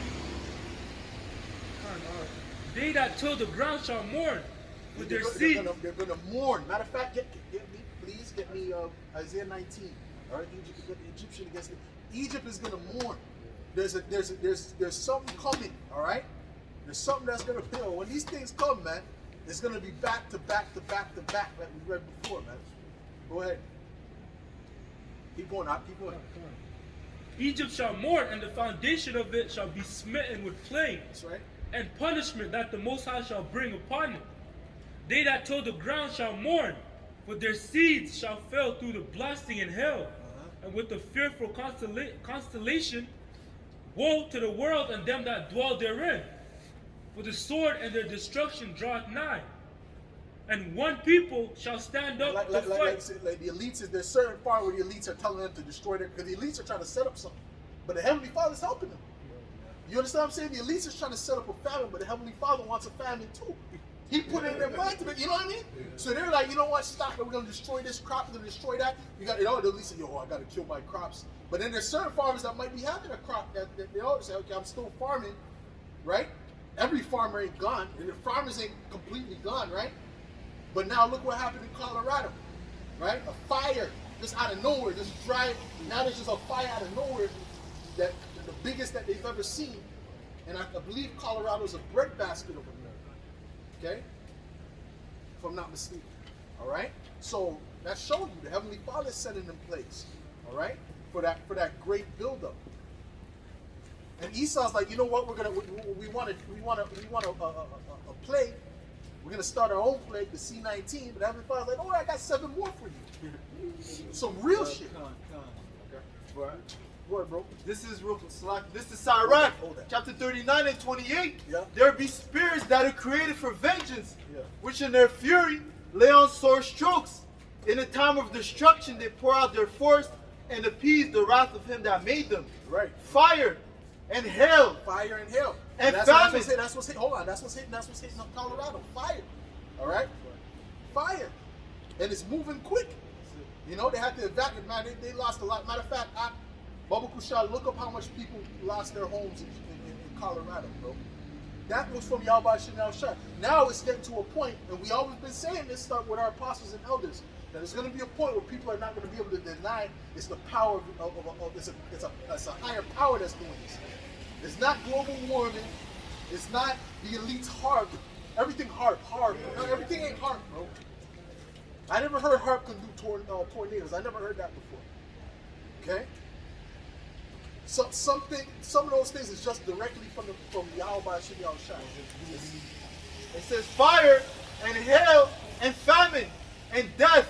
All these were created for vengeance. Right, all these were created for vengeance, man. Okay, that's something real quick. Go ahead. This is the book of 2nd Ezra, chapter 16, and verse 8. Yep. The mighty Lord sendeth the plagues, Yep. and who is he that can drive them away? Yeah, no one could drive them away, man. The Heavenly Father sent the plagues. Who is he that could drive them away, man? Go ahead. A fire shall go forth from his wrath, Woo. and who is he that may quench it? That's it, man. And that fire hit up Colorado. You got information? Go ahead, get that. This is an article from The Guardian, and it reads, "We lost everything. Colorado fire destroys hundreds of homes." Hundreds of homes, man. And that was like that. That was instantly, man. Go ahead. The fire destroyed at least 500 structures, mostly homes, and more than 30,000 people fled or were evacuated. Reading on, just as the flakes of the season's first winter storm began to the fall of the Colorado foothills, Heather Dorio, 1667, and her husband walked in the days down south, 68th Street. Slow down, brother. Slow down, brother. Really slow. Take your time. And her husband walked in a days down south of 68th Street of Louisville, a community often ranked as one of America's most livable small towns. Yeah, well, they're touching those Edomite neighborhoods, man. You understand? That tornado, that wasn't that wasn't in the projects. That was in them Edomite neighborhoods. So the Lord is visiting you Edomites. Okay? Go ahead. They had just gone to inspect their home after one of the Colorado's most destructive fires in history struck this week. Man, in history. Yeah. Yeah. So hey, man, that's it on that, bro. That's showing you. And then what just happened a few weeks ago? A tornado. That's the hand of Yahweh Shem Yahushua. He's bringing it in place. And like we said, 2022 is going to be a heavy year, man. There's going to be a separation, man. There's going to be a separation. Okay? Go ahead, bro. Yeah, continue with that 2nd Ezra 15. Going back to 2nd Ezra chapter 15 and verse 15. For the sword and their destruction draweth nigh, and one people shall stand up to fight against another, Yep. and swords in their hands. But there shall be sedition among men, and invading one another. And there's tensions are rising amongst these people, man. You know, they're juiced up, you know, and we're hearing that violence is on the rise. I believe. Oh, look up another article. Look up an article dealing with record-breaking murders in America. Look at that. All this last year was all records were broken. You see? So the Heavenly Father's increasing violence in the earth. He's increasing destruction in the earth. He's not playing games. But you got people who are playing games with the Lord, man. The Lord is not playing games, man. And and another thing he's gonna do, he's gonna make a separation between the false prophets and the true prophets of Yahweh Shem Yahushua. Alright? Go ahead. Go ahead. But there shall be sedition among men, and invading one another. Yep. They shall not regard their kings nor princes, Yep. and the course of their actions shall stand in their power. Right. A man, Yep. The course of their actions will stand in their power, meaning what? Meaning that they're gonna be able to do what they're not gonna be listening to the government. They're gonna do what they want to do. Alright? If they want to put somebody to death, they're gonna put somebody to death. Alright? If they want to take a woman, they're gonna take her. And who's gonna stop them? Right? Yeah, like I was saying earlier, and I made a video and I said, listen, man, when the time comes, right? Bro, there probably is gonna be people with actual trucks to go pick up these women, man, and give to the elites. And it's a fact, man. As a matter of fact, I remember a woman saying she had a dream. She used to have multiple dreams like that. A woman getting in trucks. They were listening to trucks for sale. Look at that makes sense. Because when the elites come in and these people ain't got no food, and they say, oh, I got chicken at home. You want a big chicken? You want 10 chickens? You want bread? Got a whole bunch of bread and unperishable goods. All I need for you to do is go get me 25 women, man. You see? So he's gonna pull up with the truck, and he's not gonna be asking her to go on a date. And, hey, yo, no, he's gonna beat her across the head, grab her, drag her in the truck, and close the door, man. This is the time we're coming to, man. All right. Go on, give me a second. Continue on that. A man shall desire to go into a city, and shall not be able. Yeah. For because of their pride, the city shall be troubled. Right, and that's why brothers got to make a decision now, right? Because soon you ain't just gonna be able to come from this city to that city, nah, bro. That thing is locking off, bro. That's locking off. You see Esau moving, the curfew, quick. He came quick with that. I thought he was gonna wait 3 weeks. No, he came tomorrow. He didn't even let these people celebrate New Year's, man. Through. Go ahead, man. Okay. Luc 12 et 51. Pensez-vous que je sois venu apporter la paix sur la terre? Non, je vous dis, je mets la division. Right. Right. So, contrairement à la pensée, la pensée populaire, tout le monde pense que Yahweh Shemiasha va apporter la paix, ok, il va apporter la joie. Non, Yahweh Shemiasha va apporter la terreur, ok, il va apporter le feu, il va apporter la division, ok. C'est pour ça que ça dit il va diviser les familles, ok, il va diviser ceux qui sont vrais et ceux qui sont faux, ok. Continue. Car désormais, 5 dans une maison seront divisés. 3 contre 2 et 2 contre 3. Le père contre le fils et le fils contre le père. Oh, c'est vrai que tu as apporté Hébreux 4 et 12. Comme si la parole c'est une épée tranchante. Mais qu'est-ce qu'on fait avec une épée? On sépare. Ok? C'est ce que la parole fait, ça sépare. C'est pour ça qu'on n'est pas en train de célébrer le 1er janvier, le nouvel an. C'est pour ça que la semaine passée, on n'était pas en train de célébrer Noël. Non, on était ici. Ok? Et on évoquait la parole de Yahweh Shemiasha. Ça, c'est à partir de la séparation. Tu vois, parce que nous, les élus, le monde of that number, il fait les complete opposite de le monde. Tu vois? Si le monde fait quelque chose, les élus font quelque chose de différent. That's right. Why? Because this is a place that's given unto Satan. So we can't be doing the same thing as the world. We got to be doing the opposite of the world. All right? The same thing with the woman in the truth. You shouldn't be in that I'm single. But that's worldly. Yeah. That's fleshly. It's just fleshly. That's worldly, bro. That's a good point you brought out earlier. Right? Great point. Huh? It's a great point you brought out earlier. She should be here. Yeah. She should be trying to find a man because that's the same thing the woman in the world is doing, man. The woman of the world is out there. I'm single. I'm just working on myself. Whatever the point. But they never get to a point of where they're complete. And it's finding me. When are you gonna find me? Where is you? Where is you? Where is you? You're lost. They're always finding themselves, man. You know? No, but there's a scripture that says that a man, a fool looking only to search to find himself. Yeah. Okay, that he may discover himself. Yeah. So ultimately, we're supposed to be doing the opposite. So a woman, you should be sipping. You should be thirsty.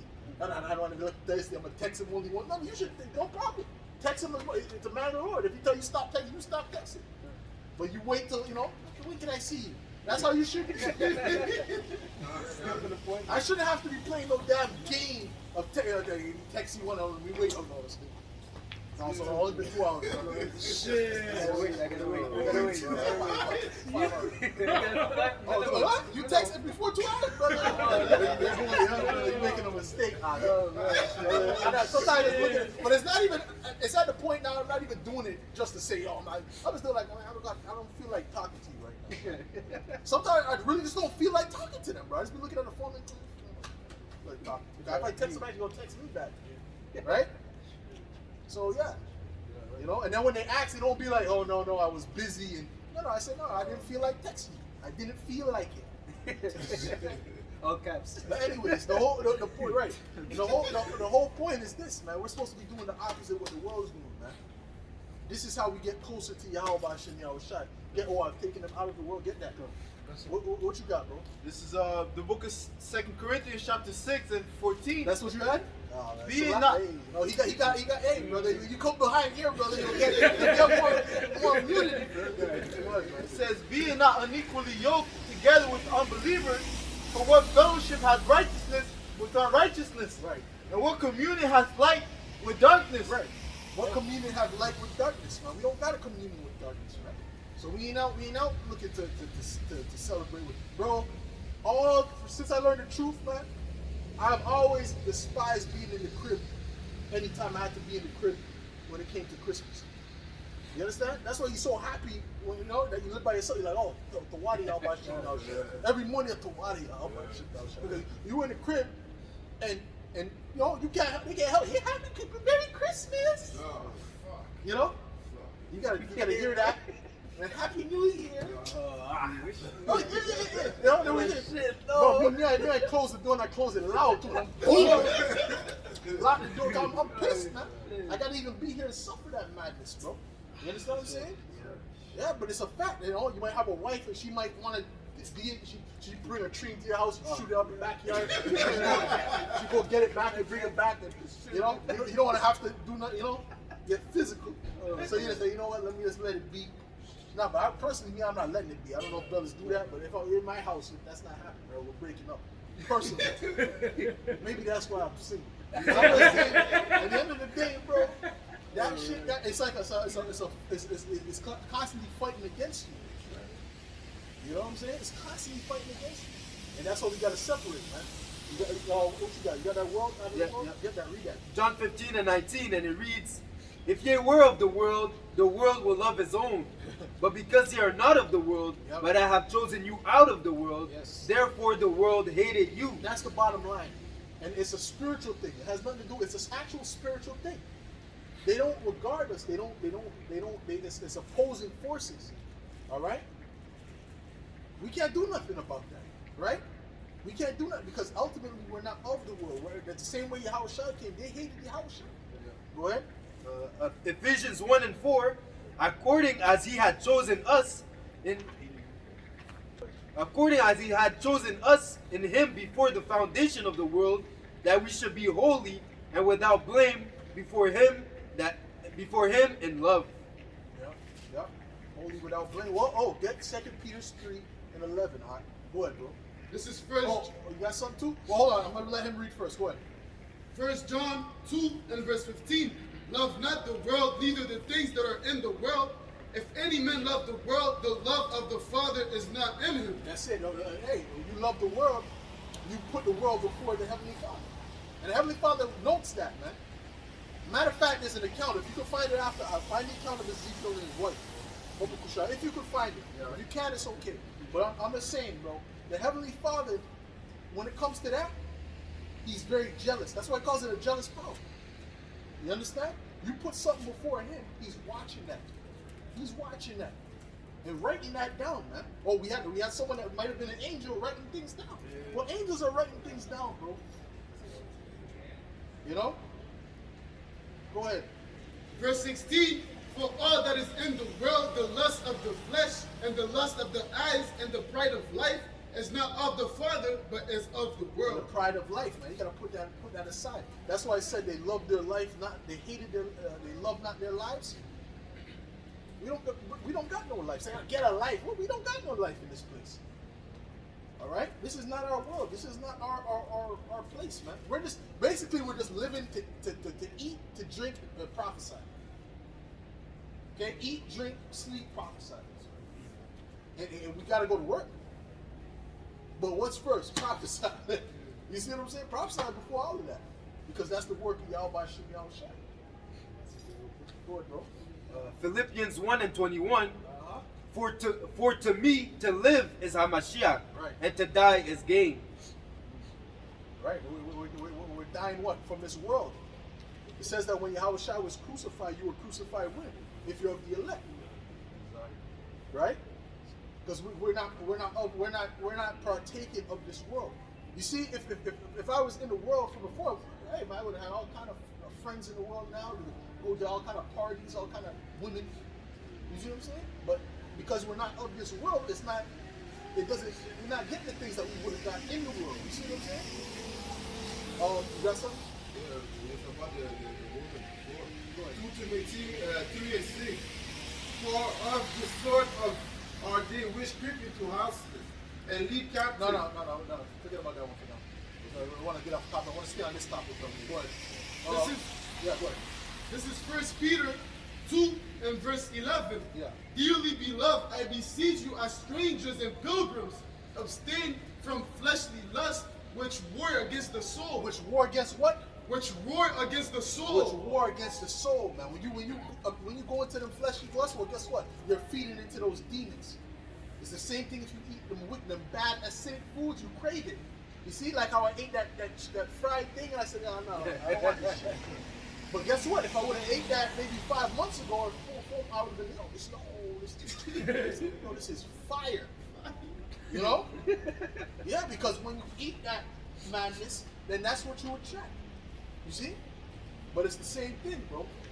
When you attract things of the flesh, when you're all into the flesh and you're lusting and the pride of life and all that, well, okay, then you're gonna go towards the flesh. And it said, what does it say about being carnally minded? What does it say about being carnally minded? It's enmity with the Most High. It's enmity with the Most High. You want that?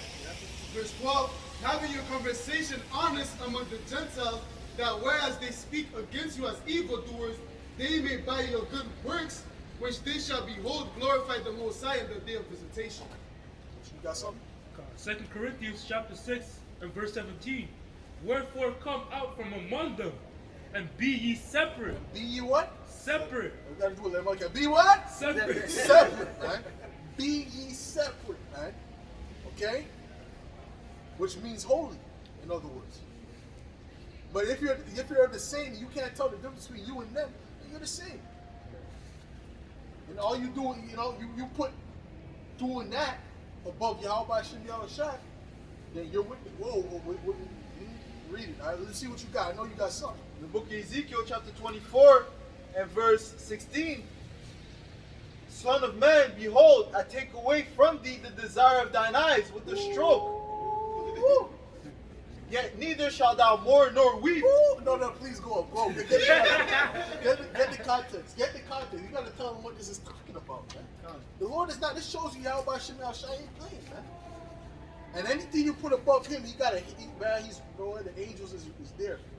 Okay? Boy, read that. The book of Ezekiel 24 and 14.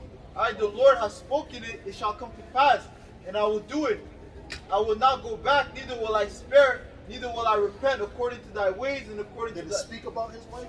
Yeah? No. Okay, go ahead. It says, shall they judge thee, said the Lord, Yahweh, Ba'ashem Yahushai. Also the word of the Lord came unto me, saying, Son of man, behold, I take away from thee the desire of thine eyes with a stroke.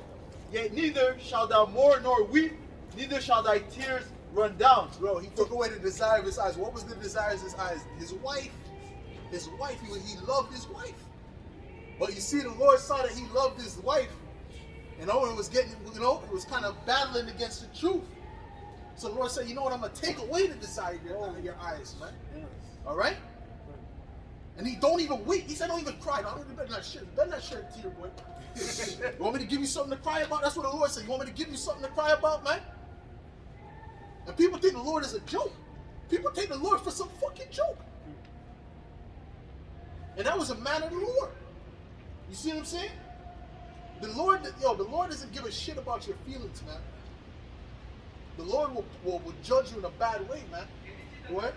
It says, neither shall thy tears run down. Forbear to cry. Make no mourning for the dead. Bind the tire of thine head upon thee, and put on thy shoes. So imagine him looking at her. This whole time he's looking, knowing she's gonna die. You know? Oh, baby, knowing she's gonna fucking die, man. You see what I'm saying? You understand? Go ahead, man. And cover not thy lips, and eat not the bread of men. Yep. So I spake unto the people in the morning, and at even my wife died. And at even, man. And I did in the morning as I was commanded. Yeah, bro, he just went about his day, man. He just went about his day because the Lord told him what was getting ready to happen, and he commanded him, don't weep for her. Because why did he take her away? Get the jealous power. Get that. The Lord is you have to understand. The Lord is jealous. As a matter of fact, actually, you don't even get it. I got it. You got it? Yeah. Okay, read it. But I want brother, please get that in the blue letter. Okay, get the word jealous in the blue. Let's see what that says in the blue letter. Go ahead, man. This is the book of Exodus. That jealous, that's weak. Or the Heavenly Father's jealous. He's saying the Heavenly Father's weak. It says jealousy is the rage of a man. Go ahead, man. And we're the wife of the Lord. Go ahead. You don't got it? You said you got it. I knew it. It's all good, bro. 34 and 14. Go ahead, read it. Read it from you got it, Shaquan. Go ahead, read that. It's the book of Exodus chapter 34 and verse 14. But thou shalt work. Oh, yeah, I got it, bro. You got it? I got it. I was here. Well, look it up. Look at the word. Go ahead. Go ahead. This one you The book of Exodus chapter 20 and verse 3. Thou shalt have no other gods before me. Thou shalt not make unto thee any graven image or any likeness of anything that is in heaven above, or that is in the earth beneath, or that is in the water under the earth. Yep. Thou shalt not bow down thyself to them, nor serve them, for I, the Lord thy power, am a jealous power. Well, you can serve your flesh. You can serve your wife more than you serve Yahweh Shem Yahushua. You see what I'm saying? You can be in service to your job more than you're in service to Yahweh Shem Yahushua. That's right. Okay, so you can look at it multiple ways. Go ahead. For I, the Lord thy power, am a jealous power, Yep. visiting the iniquity of the fathers upon the children unto the third and fourth generation of them that hate me. Yeah, go ahead, Shaquan. Read the definition. H7065, it reads, to envy, be jealous, be envious. Envious, bro. Okay, let's keep it in perspective, right? Let's all be honest, right? You find a woman, right? A fine woman. You get her number, right? You're gonna want to. She texting you. You're gonna be looking on something. You might be looking. Beep. You hear a beep on the phone. And you're like, you might fight looking at it. And you're like, you know what? Let me just pretend to do something. But you want to see what she said. Because you're all into that woman. You read the text and you're looking at it. You might text back and she might say something, smiling, and you're like, oh goodness. And you're thinking about getting with it. Thinking about getting with it. You understand? Yeah. So ultimately, you're all into that one. The one said, can I come over tonight? Right? Tonight? And unless the famine is here, there's destruction, you can come over. Unless the nuclear missile's on his way, then then you can come over. Anything, right? So ultimately, you're all into that woman. You're giving your all to that woman. And you're thinking about it.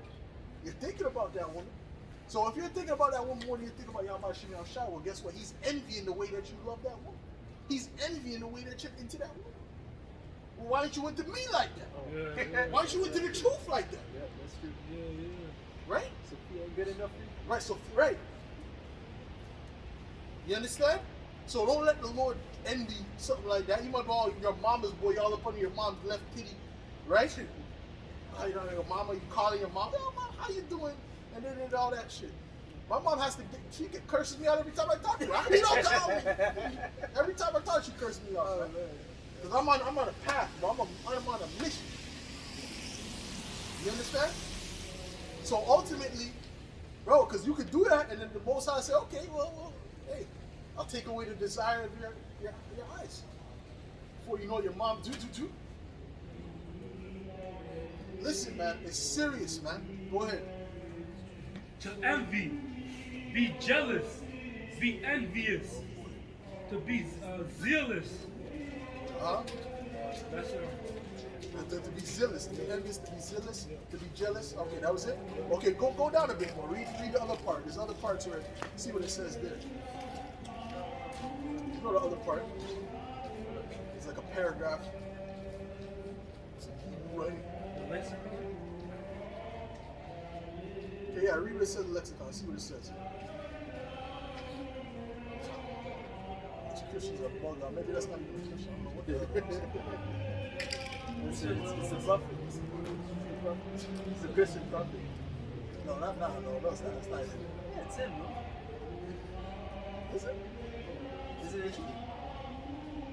I'm pretty sure it's him. Okay, it's not more than that? Okay, forget about it. What you got, bro? Romans. There's a little bit more? Yeah, go ahead. It says to be jealous, from the redness with which the face is suffused. That's Esau's man. Romans 12 and 2. And be not conformed to this world, but be ye transformed by the renewing of your mind, that ye may prove what is good and acceptable and perfect will of the Most High. What does it mean conform? It means to be with form, right? With form, with form, right? So, like a cup, right? You got a cup, whatever the cup shape that cup or that bowl is, you have the water when you put it in, it follows that shape. You see? You're not supposed to follow the shape of the world. You know? You're not supposed to be a Hebrew Israelite American. You know? Deuteronomy 22. That's misogynist. If you're a Hebrew Israelite, the word misogyny comes out of your mouth, the Lord's going to destroy you. If you're using misogyny as as it pertains to the scriptures, that's a misogynist. Well, the Most High's going to destroy you because you're a Hebrew Israelite American. You know? What does the scripture say? Seek ye the old paths, man. Yeah, man. Go ahead, bro. This is Micah 2 and verse 10. Arise ye and depart, for this is not your rest. Because it is polluted, it shall destroy you even with a sword destruction. Even with a sword destruction, man. Alright? So this place is not even for us, man. As the elect. Right? If you're of the elect. I'll say that. Right. 2 Peter 3, and I'll start at 13. Nevertheless, we, according to his promise, look for a new heavens and new earth, wherein dwelleth righteousness. Wherefore, beloved, seeing that ye look for such things, be diligent, that ye may be what? Be diligent. Be diligent. Oh, yeah, Revelations 3 and 14. Okay? Be diligent. Go ahead. That ye may be found of him in peace, without spot and blameless. It's important. Diligence is important in this thing. Okay? Diligence is important in this thing because look at how much things you're doing during the week. Right? How much you dedicate to Yahweh Shai and his commandments. What was his main commandment? Feed my sheep, man. Feed my lambs, man. Alright? What you got, bro? This is Revelation 3 and 15.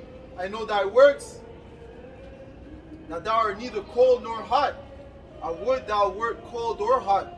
So then, because thou art lukewarm and neither cold nor hot, I will spew thee out of my mouth. Yeah. If you're not hot on fire for this truth, and you're in the middle, well, the Lord's gonna spew you out of his mouth, man. Get the talents, bro. Get the talents. The Lord is gonna spew you out of his mouth. The apostle has always been heavy on this, man. Ever since I heard about the truth, the apostle has always been heavy on this topic. All right, about being hot and not being lukewarm, man, but being on fire, man. And the closer we get to the end, the more you should be on fire. You shouldn't be getting to the end. Well, listen, I made a video the other day, right? That said what? Either you're getting closer to Yahweh Shem Yahushai or you're getting further from Yahweh Shem Yahushai. There's no in between. There's no I'm just on the same level. No, they're diminishing. Okay? Go ahead. This is Ecclesiasticus 27 verse 9. The birds will resort unto their light, so will the truth return unto them that practice in her. That practice in her. You have to practice in the truth, man. Alright? Go ahead. Matthew 25 and 19. Well, practice is nothing but repetition. Alright? And it's the Apostle Bible says it's the father of skill. Right? Matthew 25 and 19. After a long time, the Lord of those servants cometh and reckoned with them. And so he that had received 5 talents came and brought other 5 talents, saying, Lord, thou deliverest unto me 5 talents. Behold, I have gained besides them 5 talents more. His Lord said unto him, Well done, thou good and faithful servant. Right. Thou hast been faithful over few things, I will make thee ruler over many things. Enter thou into the rest of thy Lord. He's faithful. He was a faithful servant. You know? Yeah, he was diligent. Alright? That's how we got the extra 5 talents, by being diligent. Go ahead. He also that had received 2 talents came and said, Lord, thou deliverest unto me 2 talents. Behold, I have gained 2 other talents besides them. His Lord said unto him, Well done, good and faithful servant. Thou hast been faithful over a few things. I will make thee ruler over many things. Yep. Enter thou into the joy of thy Lord. Then he which had received the 1 talent came and said, Lord, I knew thee that thou art a hard man, reaping where thou hast not sown, and gathering where thou hast not strawed. And I was afraid, and went and hid thy talent in the earth. Right. Lo, there thou hast that is thine. His Lord answered and said unto him, Wait, with me.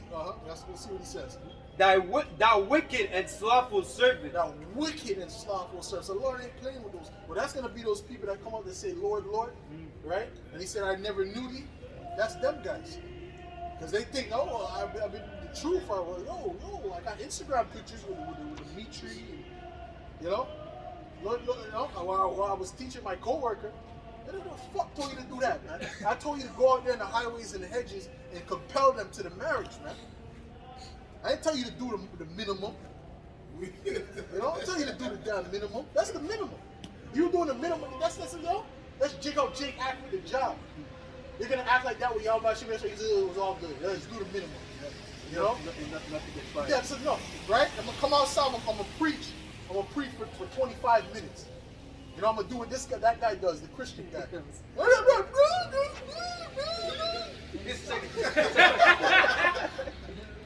Nah, but that's the minimum. All right? Go ahead, Doc. What you got, bro? Add on to that. Go ahead. What you got? Hold that. Go ahead. Luke 19 and 13.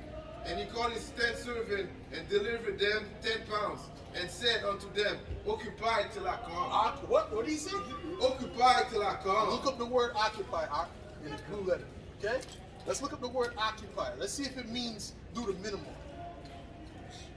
Or just keep with your hands in your pocket, you know, and while other men do the work. Yeah, I believe.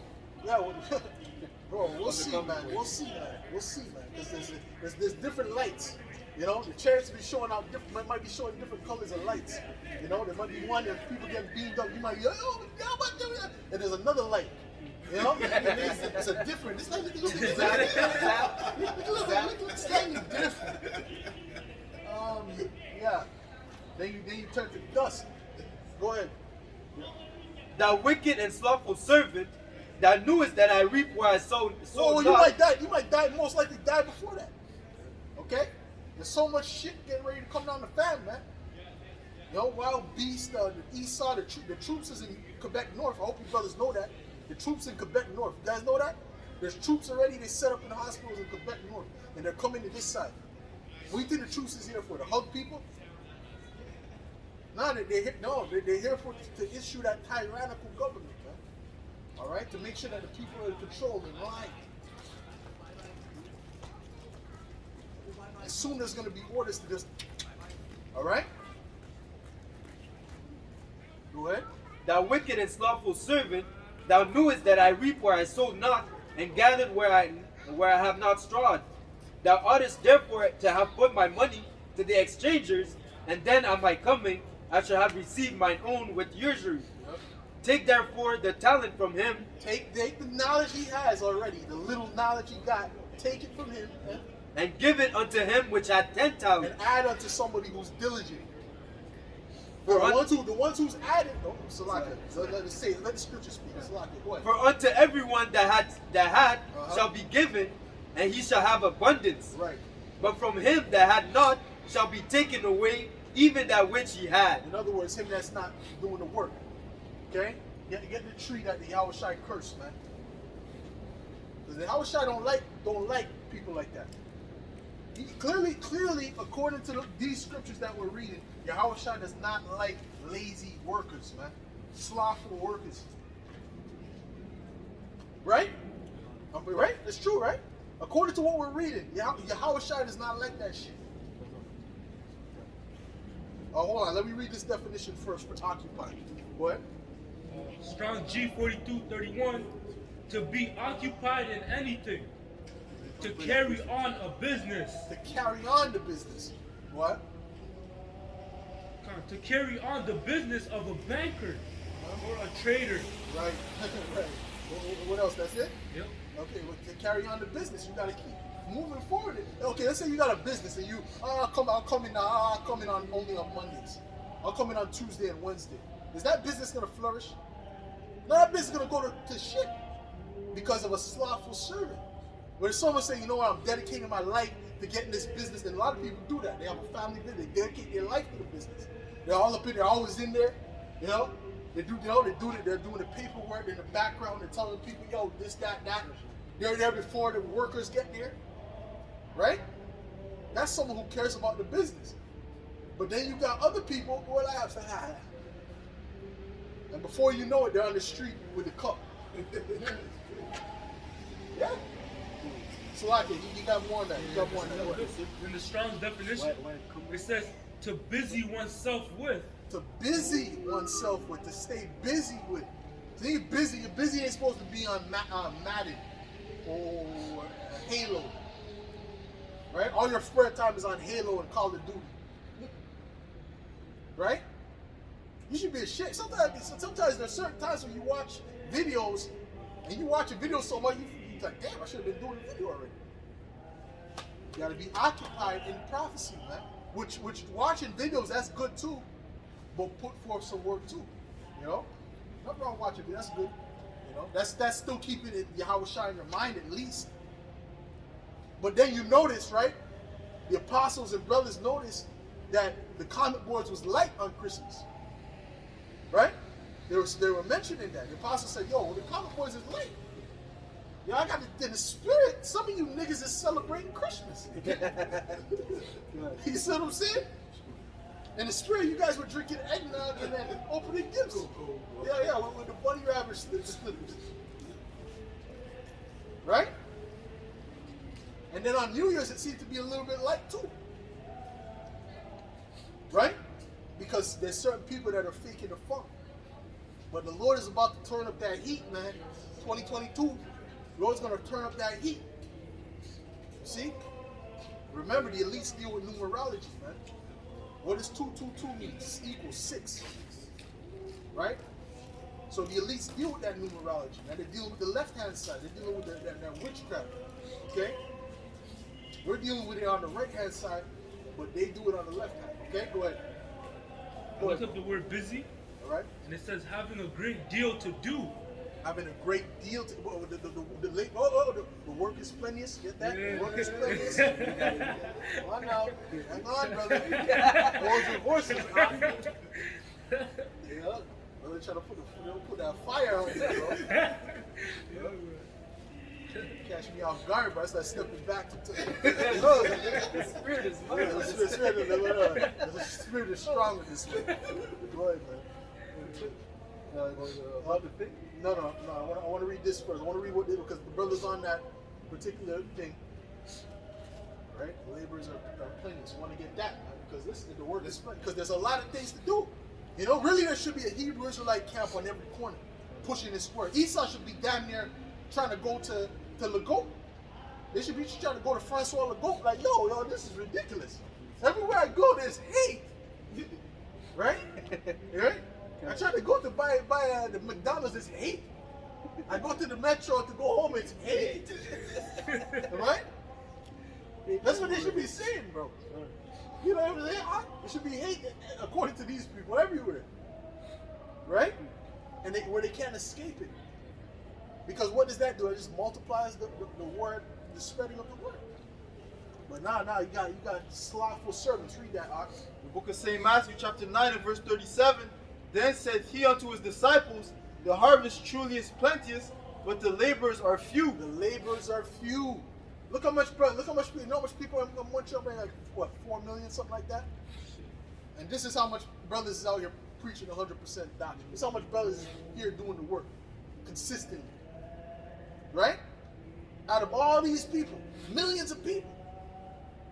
Right? It's not a big number. You see? So, hey, go ahead, Salaki. There's more? let him get that. Go ahead. No, actually, no. Let him read this first and finish it off, and then you can go there. Go ahead. Pray ye therefore the Lord of the harvest that he will send forth laborers into his harvest. Yeah, pray the Lord out that he will send forth laborers into his harvest. Real laborers. Laborers who's going to work. What is this about? It says seeing that you fell away from the Lord, right? Seeing that you know you were supposed to be doing something, you weren't doing it at a certain time. Oh, get it, brother. Baruch 4 and verse 28. For as it was your mind to go astray from the Lord, Yes. so being returned, seek him 10 times And more. you should feel merciful that the Lord even gave you to open your mind. Because if you got it, right, that means the Lord had mercy on you. If you understand it and the Spirit behind you, you know, look at us, our brother. You know what I'm saying? But it's a fact. That's mercy. That's love. So you can love him, Yahweh Shem Yahushua. You know, because he could have just put out the whole canvas. Oh, fuck it. You know, but he said, "Nah, let me keep it going." All right, there's a particular point in time where I'm gonna put that extra fire under it. And if there ever was a time to be on fires, no. That was it on that, right? Oh yeah, read what you got. Having a great deal to do, Yeah. and then it gives you it says he had been too busy to enjoy himself. Ooh, my There- goodness, brother.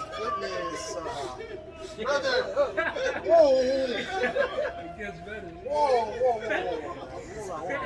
Yeah. Hold on. What's that one there with Moses? Moses, how he left from Pharaoh's house and did the pleasures of sin for a moment. Oh, you got that? Okay, get it. Who gets it first? You know it's a card. Once he licks it, no. Once he got it,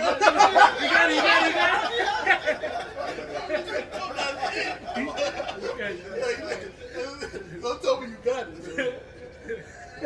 Don't tell me you got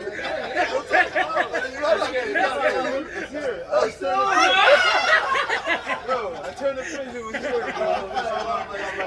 The fingers like that. I need to get on that. Brother, you should have had it on deck. You should have had it on I wonder why people are laughing. Go ahead. This is Hebrews chapter 24. Hebrews chapter 11 and verse 24. By faith Moses, when he was come to years, refused to be called the son of Pharaoh's daughter, choosing rather to suffer affliction with the people of Yahweh, by Hashem Yahushai, than to enjoy the pleasures of sin for a season. To enjoy the pleasures of sin for a season. So he was living good. He was Pharaoh's son, the king's son. Like he was like treated as he was living good. Servants, this, that. But he said, you know what? F all that, F all this status in the world, F all that garbage. I'm gonna come down to a lower state with my people so I can be a servant unto Yahweh Hashem Yahushua. You understand? So it's called what? Sacrifice. The Lord did the same exact thing. That's right. He said, you got it? Okay. Huh? Well, sure. Of course. Everyone did that. All the men of the Lord did it. You see what I'm saying? That's pretty much. Some men of the Lord had high positions, but the predominant thing was that the men of the Lord had to make sacrifices, which even they had to make sacrifices. You see? You know? Because at the end of the day, this world is not conducive to righteousness. You're not going to prosper in this world being righteous. It doesn't work that way. The way you prosper in this world is by being wicked and to going more towards the flesh. All right? Go ahead, bro. Romans 12 and verse 1. In the world to come now, you're going to prosper being righteous. Go ahead, Al. Romans 12 and verse 1. I beseech you therefore, brethren, by the mercies of the Most High, that ye present your bodies as a living sacrifice, holy, acceptable unto the Most High, which is your reasonable service. Which is reasonable, man. It says that this light affliction, you know, cannot compare to the weight of glory that we're going to receive, man. You know, and guess what? When all this tribulation comes, these people are going to wish they came on this side. You know, because they're going to see nothing's happening to the men of the Lord. They're going to be like, yo. You know, women are going to be holding on your leg and get out there, get off of me. They're going to pull your leg off. And you guys better invest in a stick. You know? Invest in some staffs. I got mine. You see mine, right? With the buffalo or whatever was on it. Don't say heavy. This is the time we're coming to, bro. This is the time we're coming to. All right? And they ain't gonna care how they look on that. He got no. I don't like the boots. You know, his teeth is a bit crooked. No, I don't like it. Soon as I love, oh, look at the patch in his beard. It's so sexy. The patches in the beard. I just love that. I always love that in a man. Oh, the bald spot. Oh, goodness gracious. You know? Yeah, you love it. You love it. You love me. You know? You're that spirit. But at the end of the day, that's a fact. Because the men of the Lord, at the end of the day, he said, I shall give thee fame in a land where thou was put to shame, man. But we gotta endure. And we gotta keep doing his work. You see what I'm saying? Who was reading? 2 Corinthians 8 and 9. For ye know the grace of our Lord Yahweh Shai HaMashiach, that though he was rich, yet for your sakes he became poor, that ye through his poverty might be rich. That's it, bro. First of all, Yahweh Shai has spiritual power. Couldn't he have been selling wine? He could have been chopping wine all the time. It's the best wine too. No, this is 15. This one's 15. He would have had the best of it. You know? Oh, he's a supplier. That's a fact. That's a fact, you know? He could have taken the bread. He could have been selling all kind of food. The fish loaves. He could have sold that to them. Yeah, and you guys got a farthing? Got 5 farthings? You know? Get out of here. And beat it. You understand? He could have made himself rich very easily, bro. They wanted to make him a king. And he said, nah, he dipped. He hid. Yeah. So that's showing you the mind state of the men of the Lord. They're not focused on the world and accolades in this world, man. You know? You know, I found myself in these past couple of days, I found that demons was like attacking me. It's like people, the demons that was on people that I was dealing with. It's like, yo, I'm like, yo, why they, yo? You know? Like, what's his name? Big Boy, I was referencing, yo, I want a nigga to go back. Yo, that's how I felt. I felt like big dreams, bro.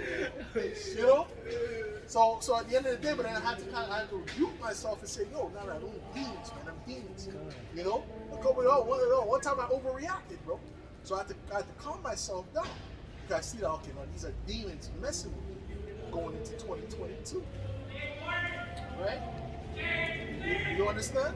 Oh, there's a demon right there. But it's always around the truth. Every time I'm preaching the truth, always going to be somebody with the spirits on it. You know? But that's okay. That's normal. But then we have to understand it's a spiritual battle. You understand it's a spiritual. Get Ephesians 6. Oh, you got it? Is more on that? No. Concerning the tree? Yeah, everyone needs to ignore that. Concerning the what? The tree that withered. Hold on. Let's read Ephesians 6 first.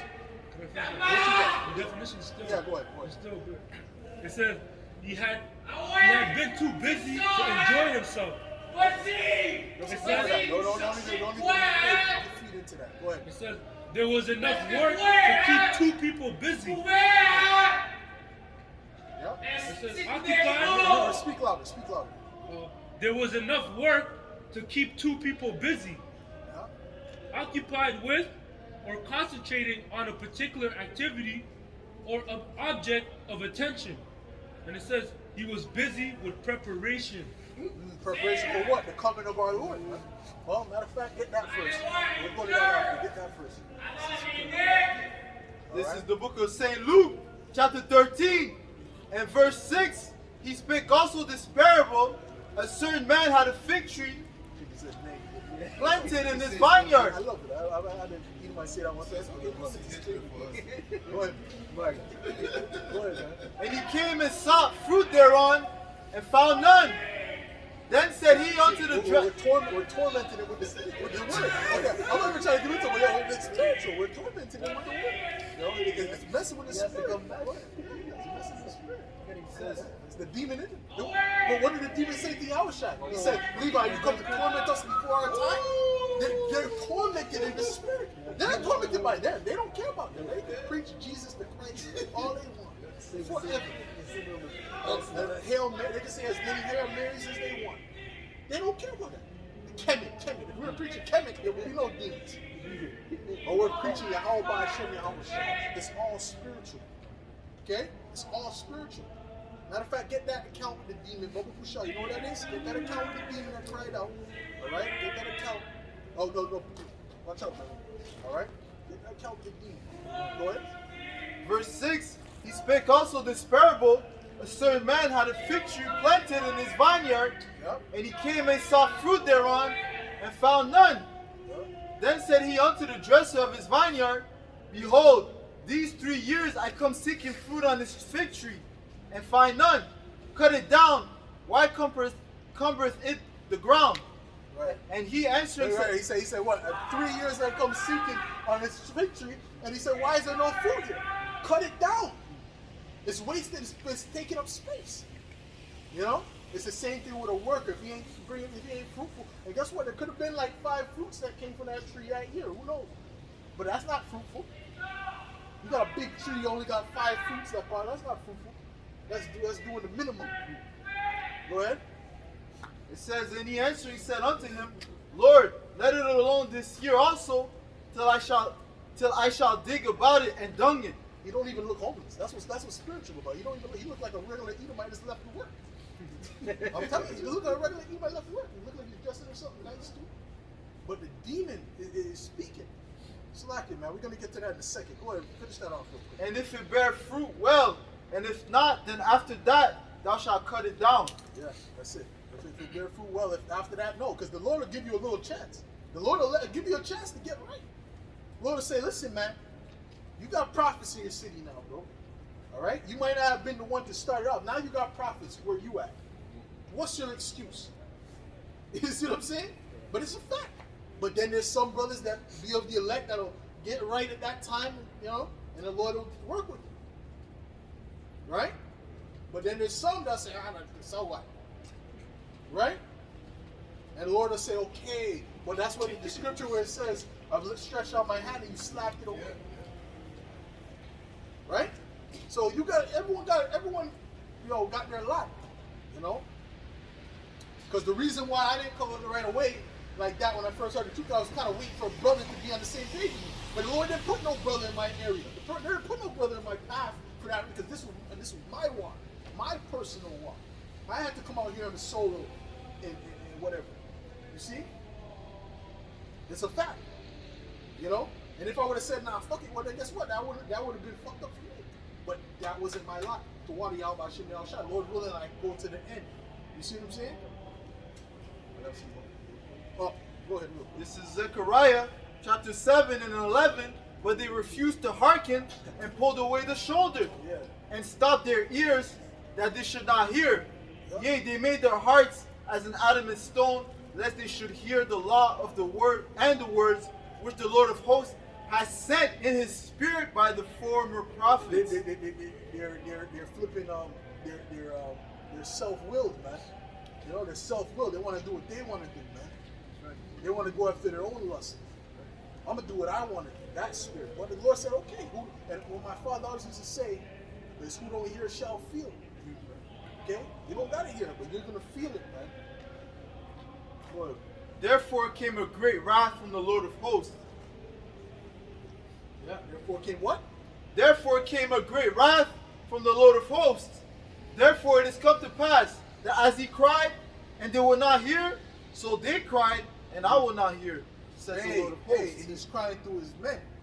You see? Get me instant, in season, and out of season. Just hold that on deck. Hold it on deck, brother. I want to get to the spiritual aspect that we were just talking about real quick. All right? As a matter of fact, read that first. Read that first. The book of 2 Timothy chapter 4 verse 2, preach the word, be instant in season and out of season. Because the Lord didn't take no breaks in the winter, man. You understand? They didn't take breaks in the winter.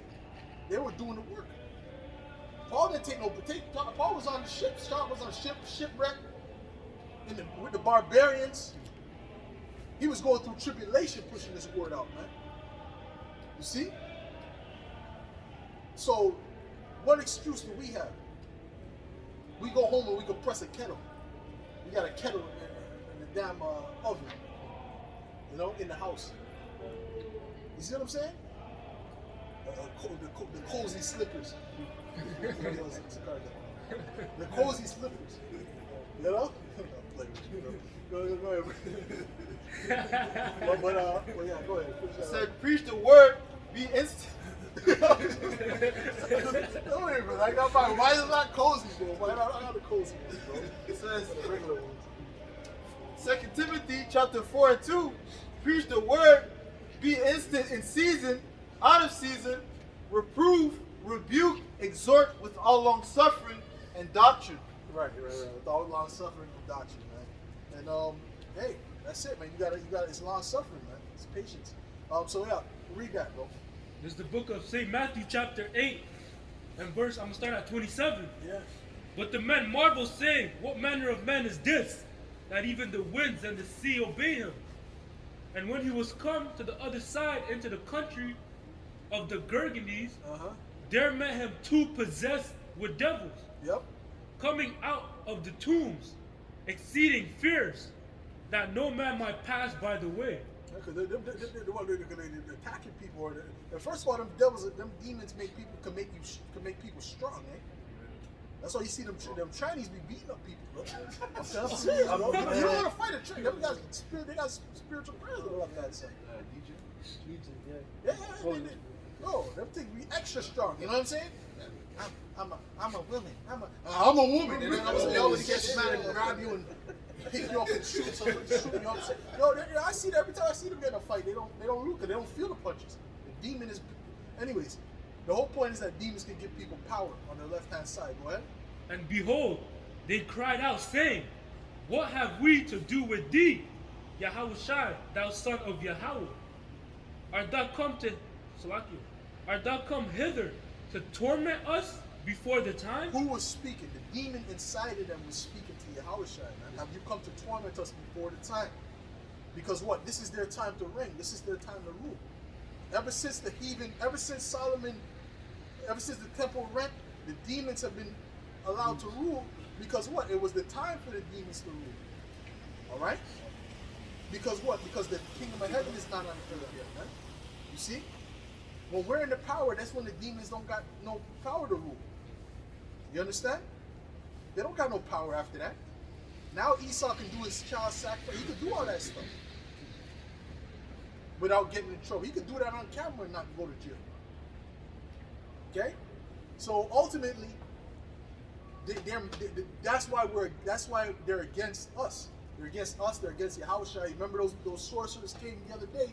They said that's the enemy because the demons told them that. Because the demons understand that when Yahushua comes back, that's it for them. That's the end of their rulership. All spiritual. All of it is spiritual. Okay? Now that dude that was passing, that was the demon crying out within him. That wasn't him. That was the demon in him. No regular person is gonna act like that and they don't how the fuck even know what we're talking about. It's the demon, man. Sometimes we'll be talking and a person will walk and they'll stop there and go crazy, and they'll walk because it's the spirits. There was this one time with the Apostle Tahar, man. There was this one dude.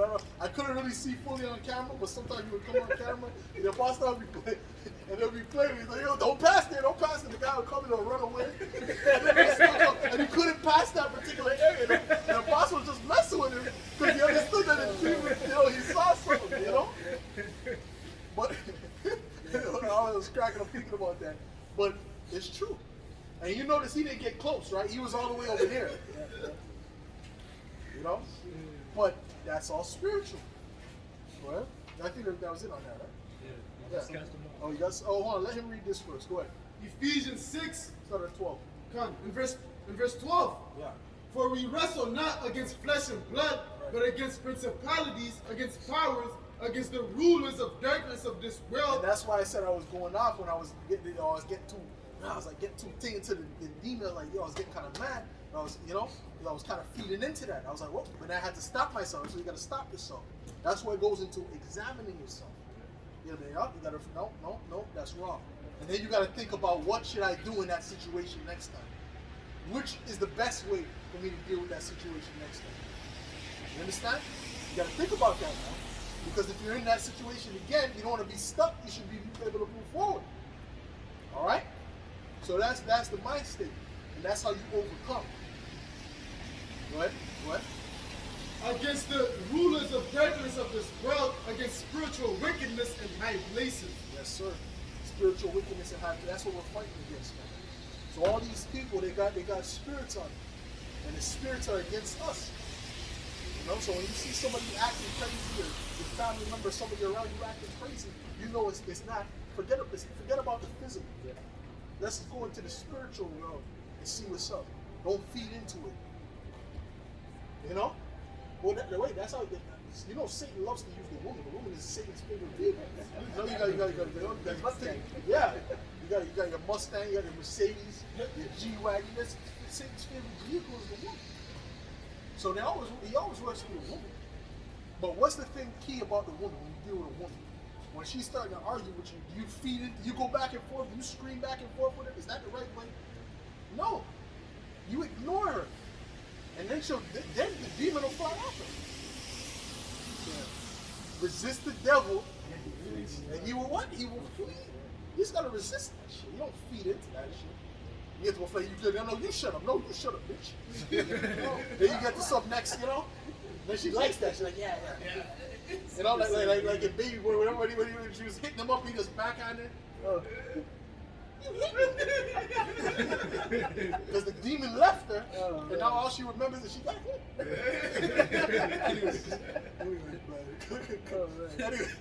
Anyways, bro. We got something good, man. Mark 5:4, because that he had been often bound with feathers and chains, and the chains had been plucked asunder by him, and the feathers broken in pieces, neither could any man tame him, and always, night and day, he was in the mountains and in the tombs, crying and cutting himself with stones. But when he saw Yahushua afar off, he ran and worshipped him. And he cried with a loud voice and said, What have I to do with thee, Yahushua, thou son of the Most High Power? I adjourn thee by Yahushua that thou torment me not. Because they're rude. When they see Yahushua, they're acting rude. You know, because they don't like Yahushua. Like, what do you want? What do you want? What do you want? It's not our time. It's not your time right now. Oh. Yeah, they're acting rude. What has thou to do? That's what he said to his mother. What has thou to do with me, woman? Oh. He's got a husband. It's rude. It's rude. You know, a bit rude. In today's terms, right? It's a fact. What? At the end of the day, so the demons clearly don't like Yahushua. Clearly there's something up with Yahushua. Right? For he said unto him, and guess what? The elites know the true name is Yahweh and Yahushua. They're not worried about the name of Jesus. They're worried about the name Yahweh and Yahushua. What? Verse 8. For he said unto him, Come out of the man, thou unclean spirit. And he asked him, What is thy name? And he answered, saying, My name is Legion, for we are many. For we are what? We are many. Let me get the last scripture. What you got, bro? This is the book of Revelation, chapter 12, and verse 10. And I heard a loud voice saying in heaven, Now is come salvation and strength, and the kingdom of our power, and the power of his Mashiach. Go ahead. Yeah. Now is come salvation and strength, and the kingdom of our power, Yahweh, and the power of his Hamashiach. Yep. For the accuser of our brethren is cast down, which accused them before our power day and night. This is when the demons' rule will be over. All right? When the accuser is taken down, when the Edomites are taken down. Okay? Because that's all they are, is accusers. They're false accusers.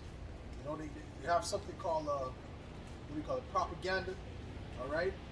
That they put against people. You know, they label you a certain way. Well, that's what they're getting ready to do with the Israelites. And what they've been doing. All right? But they're getting ready to get deep with their propaganda, man. All right? Right. This is St. Luke chapter 22 and verse 52. Then Yahushua said unto the chief priests and captains of the temple and the elders which will come to him, Be it come out as against a thief with swords and staves? When I was dealing with you in the temple, he stretched forth no hands against me. But this is your hour and the power of darkness. This is your hour and the power of darkness, man. The hour of the left hand. The time of the left hand. You see, this is not our time. This is why we're in a low state. This is why we're not having fun in the world. The scripture that you read, the thing that you read before about having put away, couldn't have fun or something like that because he was occupied. This is not our time to have fun. This is our time to just go through the straight gate. And guess what? All the things we were going through, as the world is trying to get their life back, we don't give a shit about that. We're detaching from this world more and more as the days go by, man. I'm detaching more and more. You know? I'm not getting closer to the world. I'm not thinking about, oh yeah, the next business, the 10 next businesses. No, bro. I'm thinking about, Howard Shai's almost here. Let me do more work. Let me feed more sheep. The sheeps need to be fed. According to some people, they put an S in it. You know? Hey, everyone here, Jake makes up words. You know what I'm saying? What you got, bro? St. John 15 and 18. If the world hates you, ye know that it hated me before it hated you. If ye were of the world will love his own. But because ye are not of the world, but I have chosen you out of the world, therefore the world hateth you. That's the bottom line.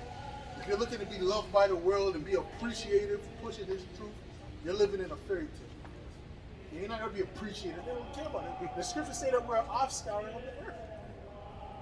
They're going to look at you. You could be saying, bro, sometimes I be saying some deep shit. I be saying some deep shit. Some people, there's people who recognize it and like, yo, I want to hear your opinion on this. Because they know you got the real deal wisdom. But then sometimes you'll be talking with other people and you'll be saying it, and based upon who you are, they're not even trying to listen to it. Man, who's this fella? You know, you bring down some deep knowledge in it, you're going into the words and the real meaning behind this and that. Oh, okay. Like I was saying. Because they're looking at the outward, and it's really spiritual. You know? Because we're not of them. You know? The righteous man rather suppress the right because he's not for our part. Well, you don't even have to get it. But the scripture says that in Apocrypha that he's not for our part. We're not for their part. We're not for their turn. It says their turn. It says this is their time. We're not for their time. All right? Your time, your time to shine. Okay, we're looking for our Yahweh shine. Okay? Go ahead. This is Proverbs 29 and 27. An unjust man is an abomination to the just, yes. And he that is upright in the way is abomination to the wicked. That's it. We're abomination to them. They're an abomination to us. That's why them guys said that let's be like the enemy. So I said, let's be the enemy. That was high, bro. That was high. That was that whole day. We're going out. We're going out Tuesday again. Okay, go out there more. That's like yo. I'll be out there Tuesday again. Because first of all, I was thinking about that man that was standing there. We're not talking about that off camera. But anyways, listen. Anyways, so that's the point on that. What you got there, bro? John 3 and 19. And this is the condemnation, that light is come into the world, and men love darkness rather than light, because their deeds were evil. Point blank period. Their deeds were evil, man.